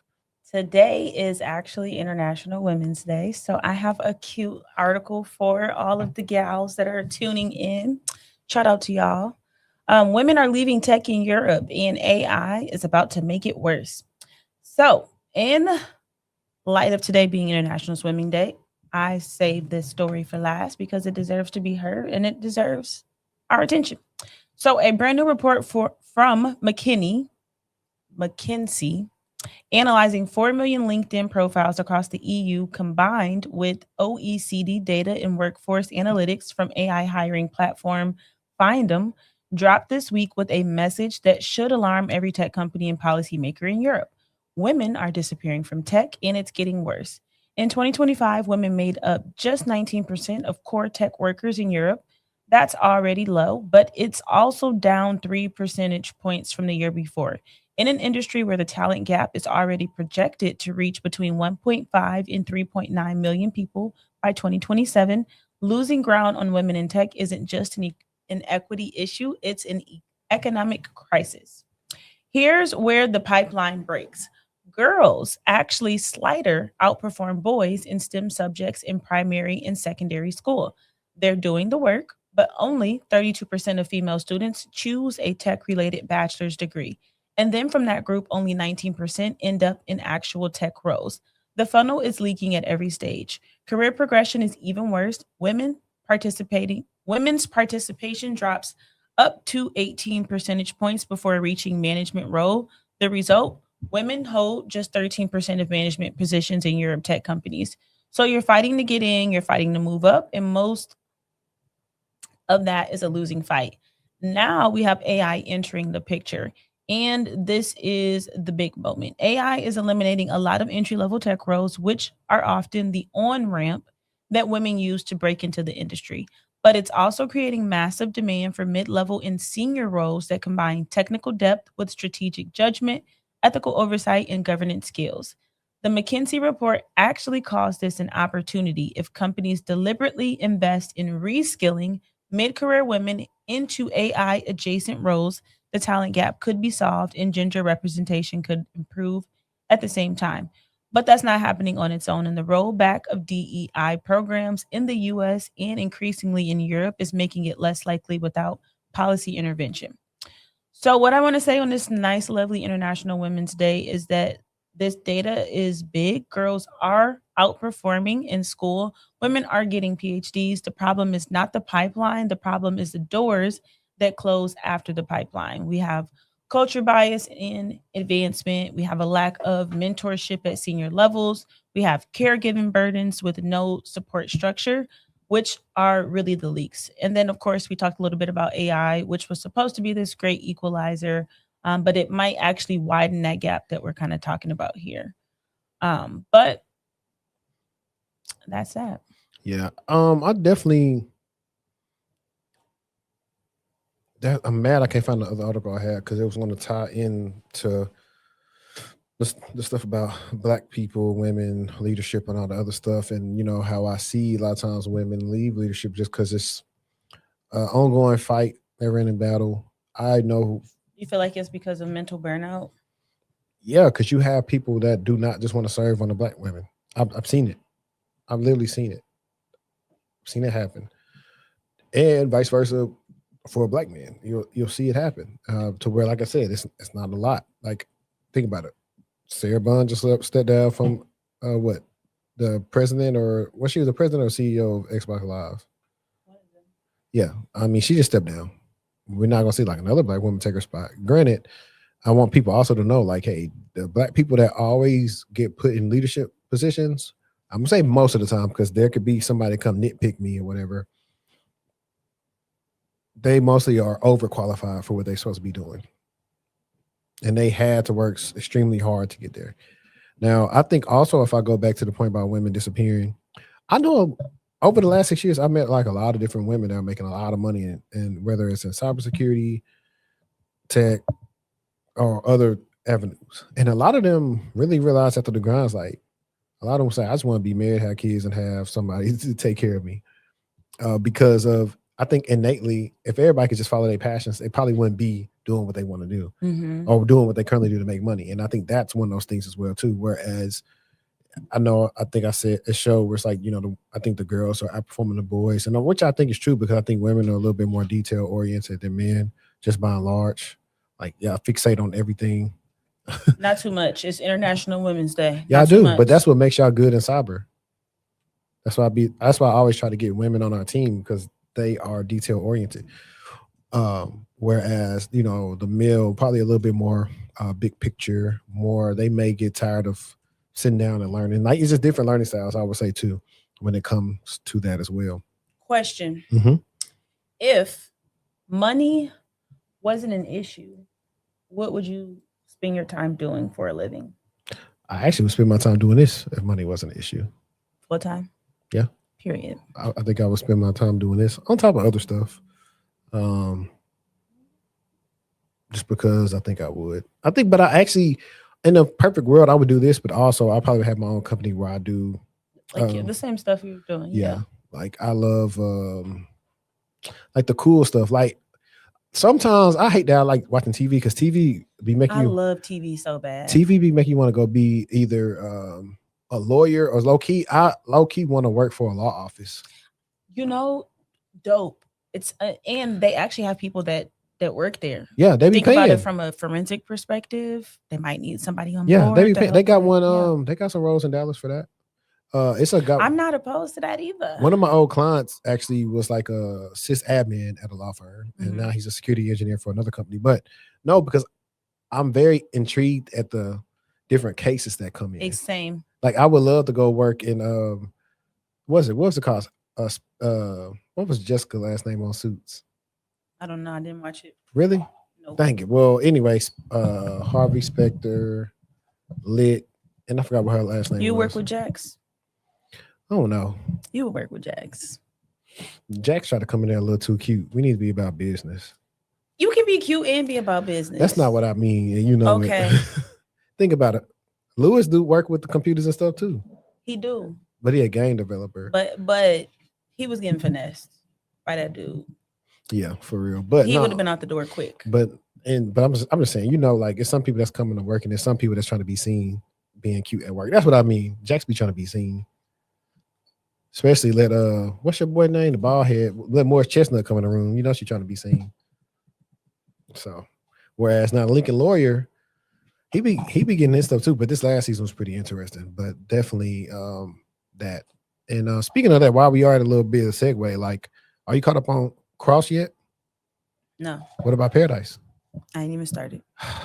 I know. I've just been like, I haven't. Give us some tomatoes, chat, if y'all still here with us. Give us some tomatoes. I haven't been able to like even sit down and watch anything, but yeah, it's on my. Which one first, Paradise or Cross? Two different shows. Like Paradise is more in the veins of like the show I was talking about Copenhagen and Night Agent, whereas Cross is more suspense, different, more suspense, detective, type. So they're two different. I can't really compare the two. Did you like Lupin? I watched it. It was cool. The first one, the first season was with the French dude. Yeah, I had to go back and really watch it. If I go back and watch it, I'll see if I really liked it or not. He would be a great social engineer. He like physical. He'd be great. I think let me see. And then I just went back and watched Top Boy Summer House. So that's before the season that came back. How's Game of Thrones? I fell off. I've been watching it. So like you said you're on season 2. Yeah, I'm on season 2. Really, I'm on 3 because I've been rewatching her because she's been watching it like, but I just fell off of watching it because I've been busy as well. Yeah. It's just one of them things where it's one of them shows you really gotta be hyper fixated and watch. And you have to like pay attention. Right. You look down, you done missed way too so much. I can't really watch it the way I want to because I'm too busy in my life now. And just like you said, the stuff I've been watching, I don't need to watch. Like it can just be on and I can hear it and catch it. Yeah. Yeah, but this show, I could, but I just doing too much when it comes to this. Is she watching the new one? It's not the new one. Not yet. She's just rewatching. It's GOT. not a new one, but it's like a new spinoff. No, she's just rewatching GOT. But speaking of something that you said in that article was about mentorship. I had an excellent video about mentorship. Pop it on there. Well, let's see. Here you go, right here. I think this is something that everyone needs to watch, whether you're Gen X, Gen Z, whatever, because there are people that are career changers late in life, and they need to watch this. Now, there are times when your manager can be your mentor, but most of the times they aren't. Yeah. Is not your mentor. They're there to hit targets, not build your dream career. Of course, there's cases where managers can be your mentor, and I've been fortunate to be in those situations. There are certain situations where your manager can be your mentor, and I've been fortunate enough to witness that myself. But what you guys need to realize is stop expecting your manager to map out your future, because they're not there for that. Don't forget, they have a manager. If your growth does not improve their numbers, then you're just simply not a priority. And I think a lot of you guys need to realize that, especially if you're working in a corporate environment. The people who accelerate the most build sponsors, not just managers. They find people with influence, they try and sit in those rooms with people with influence, and that's how they build their career, not through trying to be a mentee to their manager, because I can guarantee you one thing, a lot of these managers do not give a flying... Anyways, guys, follow me for more insight on just, surviving life. I think he ate down. Especially with the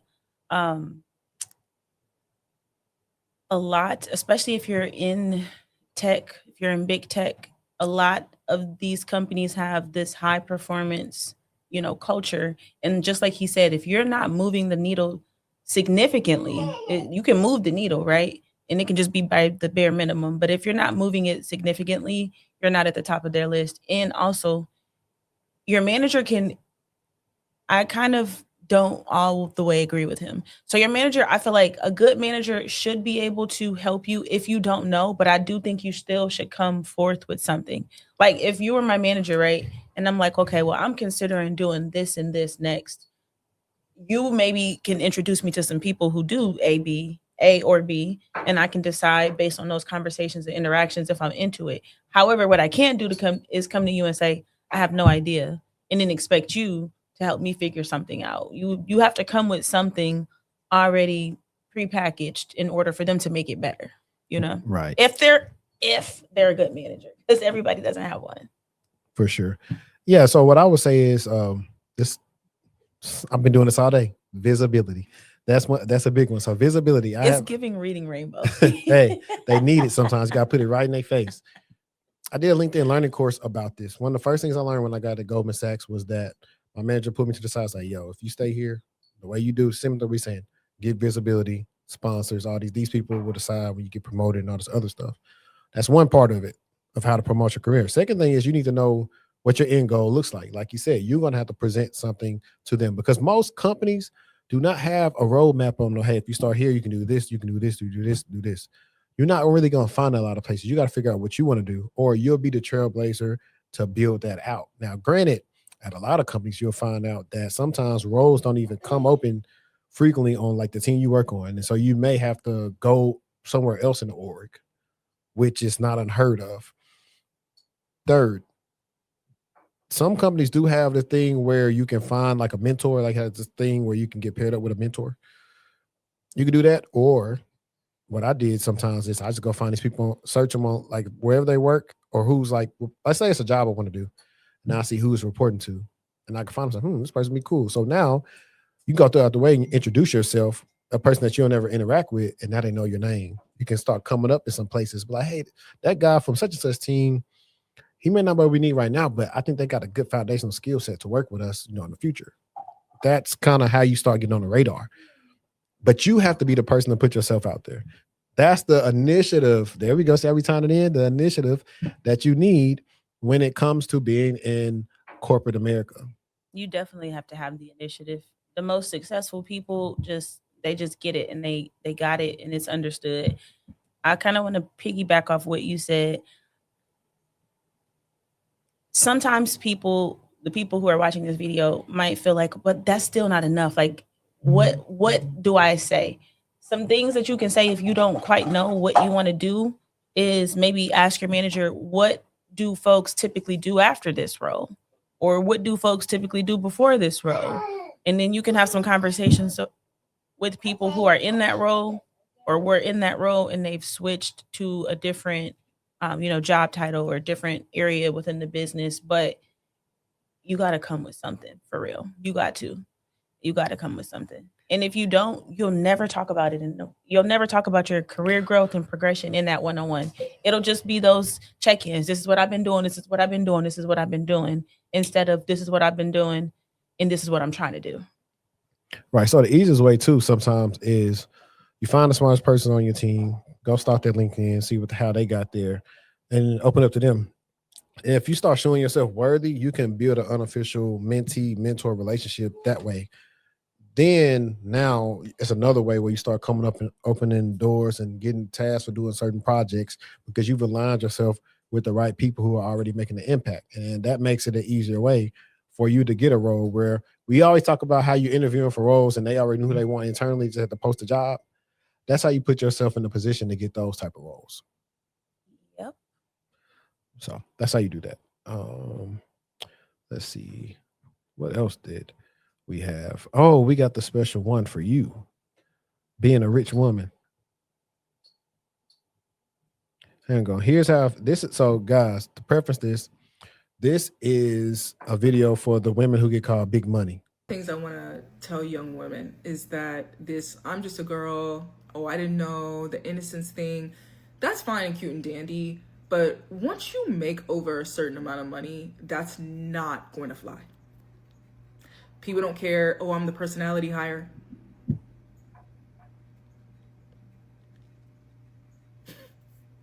That's not working. Okay, over a certain amount of money, people are not playing those reindeer games with you.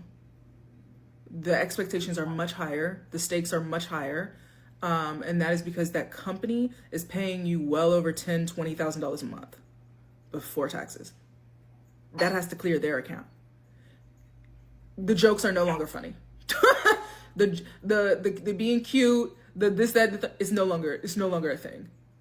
Those men are they're gonna treat you like a man in that room. I promise you. I gotta pause it right there. What do you agree with her take right there, saying they're gonna treat you like a man in his room? Only the a-holes. But what does that even mean though? Treat you like a man. Yeah, like what does that mean? I don't like the way it sounds, so I don't agree. Yeah, because I mean, like, I've never been treated. I've never been treated like a man. Now, if you say they're going to want deliverables or something out of you, yeah, but I don't think that's being treated like a man. I think they're just going to treat you like a functioning employee that's supposed to do their job. Yeah, that's what I think right there. So sometimes when we're talking, we go a little bit further. Yeah, I mean, sometimes you gotta get extreme, but let's see. I promise you, it's gonna be, they're gonna do everything but curse you out, because you're a woman, so they're not gonna curse at you. They're gonna curse at the motherboard, but they're not gonna curse at you. But they're gonna, trust me, you're a man in that room. So you want a soft life because you want to make a lot of money. Those two things do not go together. Your job is going to be hard, and you're going to have to develop thick skin, and but girl, that check, you know what I'm saying? The check is well worth it if you ask me. But just know that being a girl, being cute, oh, I didn't know, I didn't realize, none of that. None of it flies over a certain amount of money. Over 120, 125, none of that's flying. None of it's flying. None of it's flying. Why wasn't it done? Oh. We playing. Like we playing. Like we playing in here. Yeah, it gets like that. But I don't think that's being treated like a man. I was gonna say the same thing. I think that what she's trying to say is that they're going to have the expectation that you're going to hit the ground running, and that you're just like whatever you said, the verbiage you used, you being a functioning employee. That is the expectation. The whole "I didn't know, I'm just a girl" thing is you're not gonna last long there, and you're going to be. That's going to be more telling of your lack of capabilities, your lack of critical thinking. You can still be a girl, you can still be confused, but how are you going to work through and or process that confusion in order to be successful at whatever job it is you're trying to do? I'd also say she's combating all of the pandemic TikTok content. Soft life girly. I'm getting my maca. I'm going to walk right here. I'm going shopping on my lunch break. This is what I did today. Here's the outfit of the day. But I don't like that women can't be seen in the light to do both. Well, I'm not saying you're saying that, but I'm just saying. But we know for a fact a lot of them wasn't doing no work. We do. We talked about it. And a lot of them ain't posting that content no more either. That's the whole point. So she's combating them. That I think that's the whole big thing. Like she's combating. I wish we that. could have seen what caused her to make the video. Like if it was reacting to something that she saw or something. I honestly just think it's the same thing we've been reporting the last couple of weeks about people not realizing, hey, you getting paid over $100,000. You day one, you got to hit the ground running. What's not clicking? What do you think you're doing? But you got to think about it. In the pandemic, people was getting paid 6 figures to do nothing. They were. We've covered it for years. And then that was what they were going around telling people, bro. I don't do nothing all day. Exactly. And these are the people that I don't say this. Not everybody that got laid off. No, but a lot of the people were the people that didn't become valuable and got laid off. Some people that actually work hard got caught up in everything and got laid off because that's kind of just how it goes. But a lot of them got laid off, and now they're having hard times bouncing back because you didn't do anything for so long, and now you have to go somewhere else and pivot and or learn new technology and systems and tools. Yeah, it goes back to the episode I did with Tayo, and he was talking about how for 6 months on that cloud migration project, they were doing nothing. And he said, so he used that time to make himself valuable and learn how to be valuable. Because most people, if you say, I'm going to pay you $150,000 and you really ain't doing it the whole day, a lot of people are not going to do nothing. But those people will either be stuck at $150,000 or if they lose that job, they won't even be able to make it again. Exactly. Then there are going to be the people that say, if I'm getting paid $150,000 to do nothing, imagine what I get paid to do something. And them people going to go through and make 200, 225, 250, 300. Them the real hustlers right there. Them the real hustlers. And the people who want to break in or get into tech real easy, like because they think it's going to be easy. These are the same people who are not taking advantage of those opportunities and those moments where they can improve and expand their skill set. They're just being content with whatever it is that they have going on. I think it's important for you to take advantage of all time you have available and all resources that a company provides you with, because you might go somewhere that doesn't have any of that. So soak up as much as you can and take it where you go. Yeah, facts. So, I mean, hopefully y'all heard that part. Like, hey, there's one point to make, 150.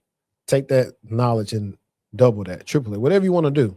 But there are ways that you can make more. So if you ever get like that, and that's the thing too, like the more money you make, the more you realize, hey, it's more money to make. I know that's capitalistic, but no, that's facts. That's literally absolutely that's how it is.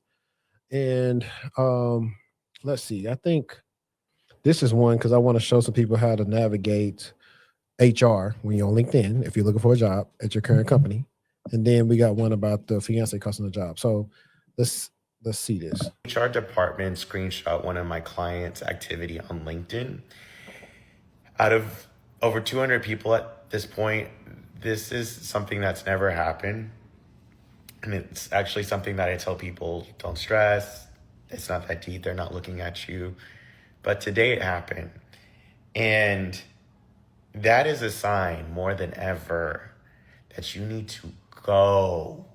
Because if your HR department is screenshotting a comment that you left on your LinkedIn, so basically with LinkedIn, you can see your activity. And part of my process and system is we're networking, we're commenting on other people's posts and stuff. And I tell people, you don't have to say, I'm looking for a job, I just applied, whatever. But my client did that because they don't really care too much. But what happened was the HR department screenshot the comment of my client saying, hey, so-and-so just applied for the role. Would love to connect and talk about it, right? They screenshot that and sent it to the boss or something. Or I forgot if it was CEO, talked to HR, I forgot which way it went. But they called me today and they're like, Patrick, has this ever happened? I said, girl, you gotta go. Do you understand how insane that is to do that? Do you know how insane that is to do that? So I want to let y'all know, listen, you do have to use LinkedIn to find a job. And I guess they are watching y'all like hawks. But at the same time, if you have a job that's sitting there and watching your activity on LinkedIn, you have to block these people. They are miserable. They are miserable. I'm so flabbergasted. I don't even have, so you just have to block, honestly. I'm not even trying to be funny. He's so blue. He's so blue. He's so irritated. Rightfully so. He sounds like he sit around and say child all day. I think that you definitely got to be careful out here. You definitely got to be careful, especially if you know that you work for an employer that's petty and is real HRE, and you know that has that culture. Everybody's been at some place like that before in their careers. You know if you're there. Yeah, but you really, if you're looking for a job, you have to assume that everybody from work can look at your thing, and they may have certain triggers for maybe employees when they go through their whatever they're doing on LinkedIn and see you. So your best bet is to never comment that. Is to always send a direct message. That's also why I don't advocate for people, if you're currently working somewhere and you're trying to look for a job, to take the banner off and only have it, to recruiters. Now, granted, if HR is a real shady, they will just be trying to see, oh, I see, you got your stuff open to work because, they got HR recruiter where they can see that stuff. But you want to be discreet. And that's also why I don't advocate for you to have your active company showcased on your LinkedIn, just because that's also weird. If you start getting too popular, you say things online that people don't like, they try to make it as if that represents the company and it's really your own thoughts. And so it's one of those things. And I'm going to tell you something here too, while we're here. If you somehow use their current company to leverage your career and professional brand, be prepared to feel that twofold when the pendulum shifts and they don't like it. And now they start scrutinizing everything you do because you are leveraging, hey, I work at so-and-so. I'm a so-and-so recruiter, or I'm a so-and-so cloud engineer. I'm a so-and-so incident responder. If you start doing that right there too, that's going to draw a lot of attention on you because you keep on mentioning the company name. And it seems like, hey, these are the type of people you hire. Why are they talking like this here and there? Why are they saying this, or why are they doing this and all this other stuff? And a lot of times you could not be doing anything wrong, but it's the fact that you put a target on your back by making you and your employer like this. So you got to make sure they are cool with all that before you start doing that. So that's what I was just saying. But in the meantime, do not apply anywhere and say, hey, I just applied. That's the recipe for disaster. And here you go. I thought this was pretty cool. So this is the last one. Fiancé cost me a $300,000 opportunity. I'm already pissed. For him. Here we go. For the last 6 months, I've been looking to jump to a new job. I got my master's in cybersecurity from an Ivy League school, and I've had multiple job offers that my current employer cannot compete with. My biggest disappointment, however, was being ghosted from what was essentially my dream job, a security auditor job for one of the biggest manufacturers in the business. It would have required me to travel a lot for work, but other than travel, I would work maybe 20 hours a week remotely, and the paycheck was $300,000 more a year than what I'm currently making now. So not $300,000 total, $300,000 more. Life change.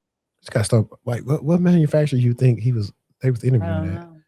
What's the largest manufacturer in the world? Let me look it up. Than what he's making now. Wow. I went through 2 rounds of interviews and I clicked with the managers. Then they ghosted me. I was devastated, but moved on. I am looking to start my next job in next month with another great employer.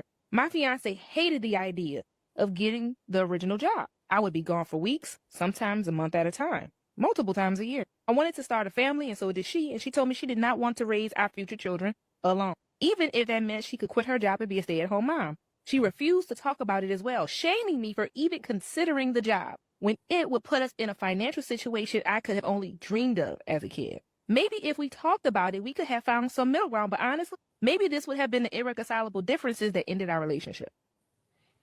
I'm just right here now. Hit that Randy Jackson. It's a no for me, dog. Bye. It's a no for me. I feel like this may be, I don't know what the fiance does, but I feel like maybe they don't want you to outshine them or something, but something is going on here. Like, there's no way possible. Like, if a person really wants you to succeed, they'll deal with it because they know eventually everything's a means to an end. I just was about to say that I don't believe in making crazy sacrifices like that. I think that, just like you said, if you love truly someone, you want them to do the things that make them happy. And sometimes that might not align with your preferences and wants, but out of the love and compassion that you have, you still support that. Right. Because it makes them happy. Or this person needs more to do. Like, if you're like, if me being gone that much is bothering you, granted, we don't have kids or nothing now. Like, I don't understand. I went to these Ivy League schools and I know I gotta. But That's why it's important to choose your partner, because you was with me when I went to this school. You know what I mean? We talked about it. You knew what the plan was. So that's why I really don't understand their mindset of doing all this to them. This week, I got a call that has resulted in me almost unaliving my fiance. Unaliving. You know what that means? One of the managers at the dream job called me up and said that they were heartbroken when I backed out of the process, but that they had another opening that would not require as much travel. I was so confused and learned that not only was I selected for the third round of interviews, 2 of the 3 senior managers at the company wanted to offer me the job by the third round. Unfortunately, I sent them an email after the second round saying that after discussing it with my fiancé, that the traveling was a deal breaker and that I needed to back out. I got to pause it right there because. Listen to me. No. You go first. I'm gonna eat it up. Because why is your fiance on your? It sounds like your personal laptop responding to bit. So this already is leaving room for there to be an issue at work where you on my laptop doing things. Why are you even? How can you even get access? No. Let's take it first. You went to Ivy League and got a degree in cybersecurity. So thank you. You don't know how to protect your stuff? What? How didn't you know? I mean, it's in the sent folder. You're not really looking in the sent folder. Hey, I would have been seeing it on my phone, like the notification, the initial email. That's a lot of manipulation going on in this scenario. I immediately knew that my fiance went behind my back and sent that email. That job was probably the best thing that could have ever happened to me. Its salary was twice what I would be making at my new job that I'm starting in a month. It was with the biggest manufacturer in the sector, and it could have been a fast-track position to management. I had to excuse myself through tears from the call and had to hang up on the manager in the middle of the conversation. I didn't know how to write this without blood on my hands. My fiance went behind my back and ruined possibly the best opportunity of my career without any possibility of coming to sort of consensus between us. I'm livid beyond any sense of the word. When she came home that day, I saw red. When she walked in the door, I didn't know if I was going to flip my shit. I don't know how I had so much restraint that I had allowed her to leave the house unscathed after what she did to me. I told her that I knew what she did. She tried to apologize, but I refused to hear any of it. I told her she needed to get out of the house for her own safety. She called and texted me multiple times. I've ignored her, deleted every voicemail and text without even considering hearing her out. I finally answered this morning and didn't get a minute into the conversation before I burst into tears and hung up. I knew if I was to see her face to face again, would not be able to hold back next time. The last few days have put me in the darkest place of my life. I just got done texting her that it is over and we're through. That when she plans to come get her stuff, I need to be out of the house for obvious reasons. I'm considering talking to a lawyer to see if there's a chance to hold her accountable.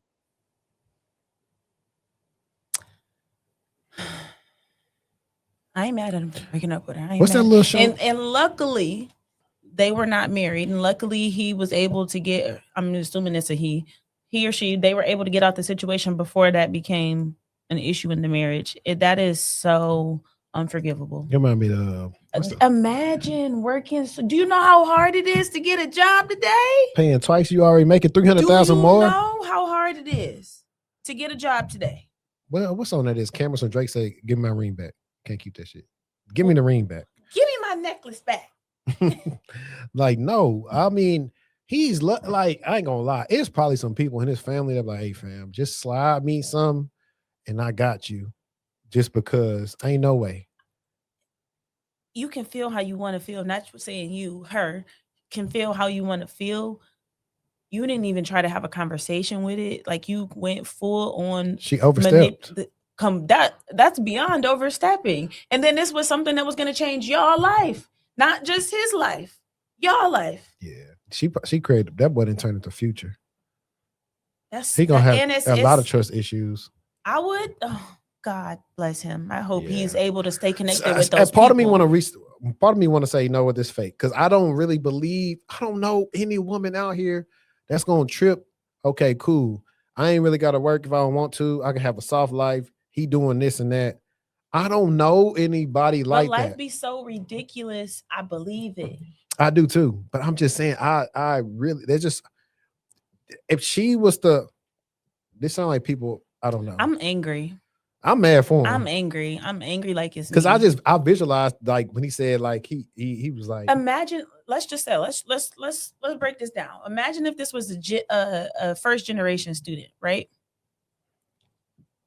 First gen, first in the family to be making over it's probably 6 figures plus. Not just 100,000, not 200,000, not 300,000. It was about 4, 5, 6 somewhere. It was 300,000 more than what they were already making.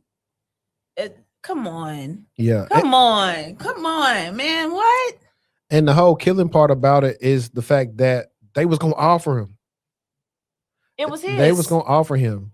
The fact that they came back, I really, really, really, really, really hope he's able to maintain that relationship. And also, how do you explain that? How do you explain that? It's hard to explain it because I can feel you, but I'm like, hold on now. You supposed to be in cybersecurity, this happened. Thank you. So how can I also trust you?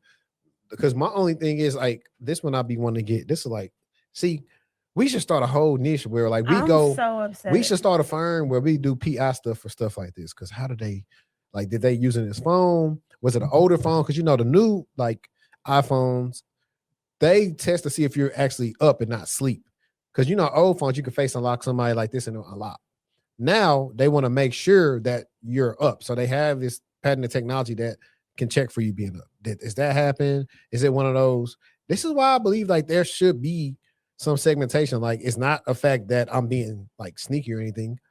But no, you can't have a password for everything. Some stuff should just be your stuff and my stuff unless it's an emergency. Yeah. Or here, let me unlock it. It's just such an unfortunate situation. Like that's so unfortunate. Right. That's so. And then now you finna play victim, and now you finna go tell everybody that he was finna choose the job over. Like, come on. And they mama and probably said, I would have chose over you too. If you ever had your ex email a job on your behalf, leave us a comment below because we will read it and discuss it. If you had some weird stuff like that happen to you and you still here rocking with us. Let us know. I'll be mad for you. Facts. But we are at the end of today's episode. I hope everybody has enjoyed it. Y'all been rocking with us. We had to get it in for y'all. Logistically, things happen, but we got y'all. If y'all enjoyed it, subscribe to the Patreon, share it out. Leave us voicemails. I think I posted last time. Go back and leave the voicemails. I don't know when it's going to happen, but at least by the end of 2026, something live is going to happen from Dallas. I don't know when, but something's going to happen. Pull up on us. We might have Cardi in the building. Oh man, but I appreciate y'all, man. And in the words of Cardi B to Stephon Diggs, good luck.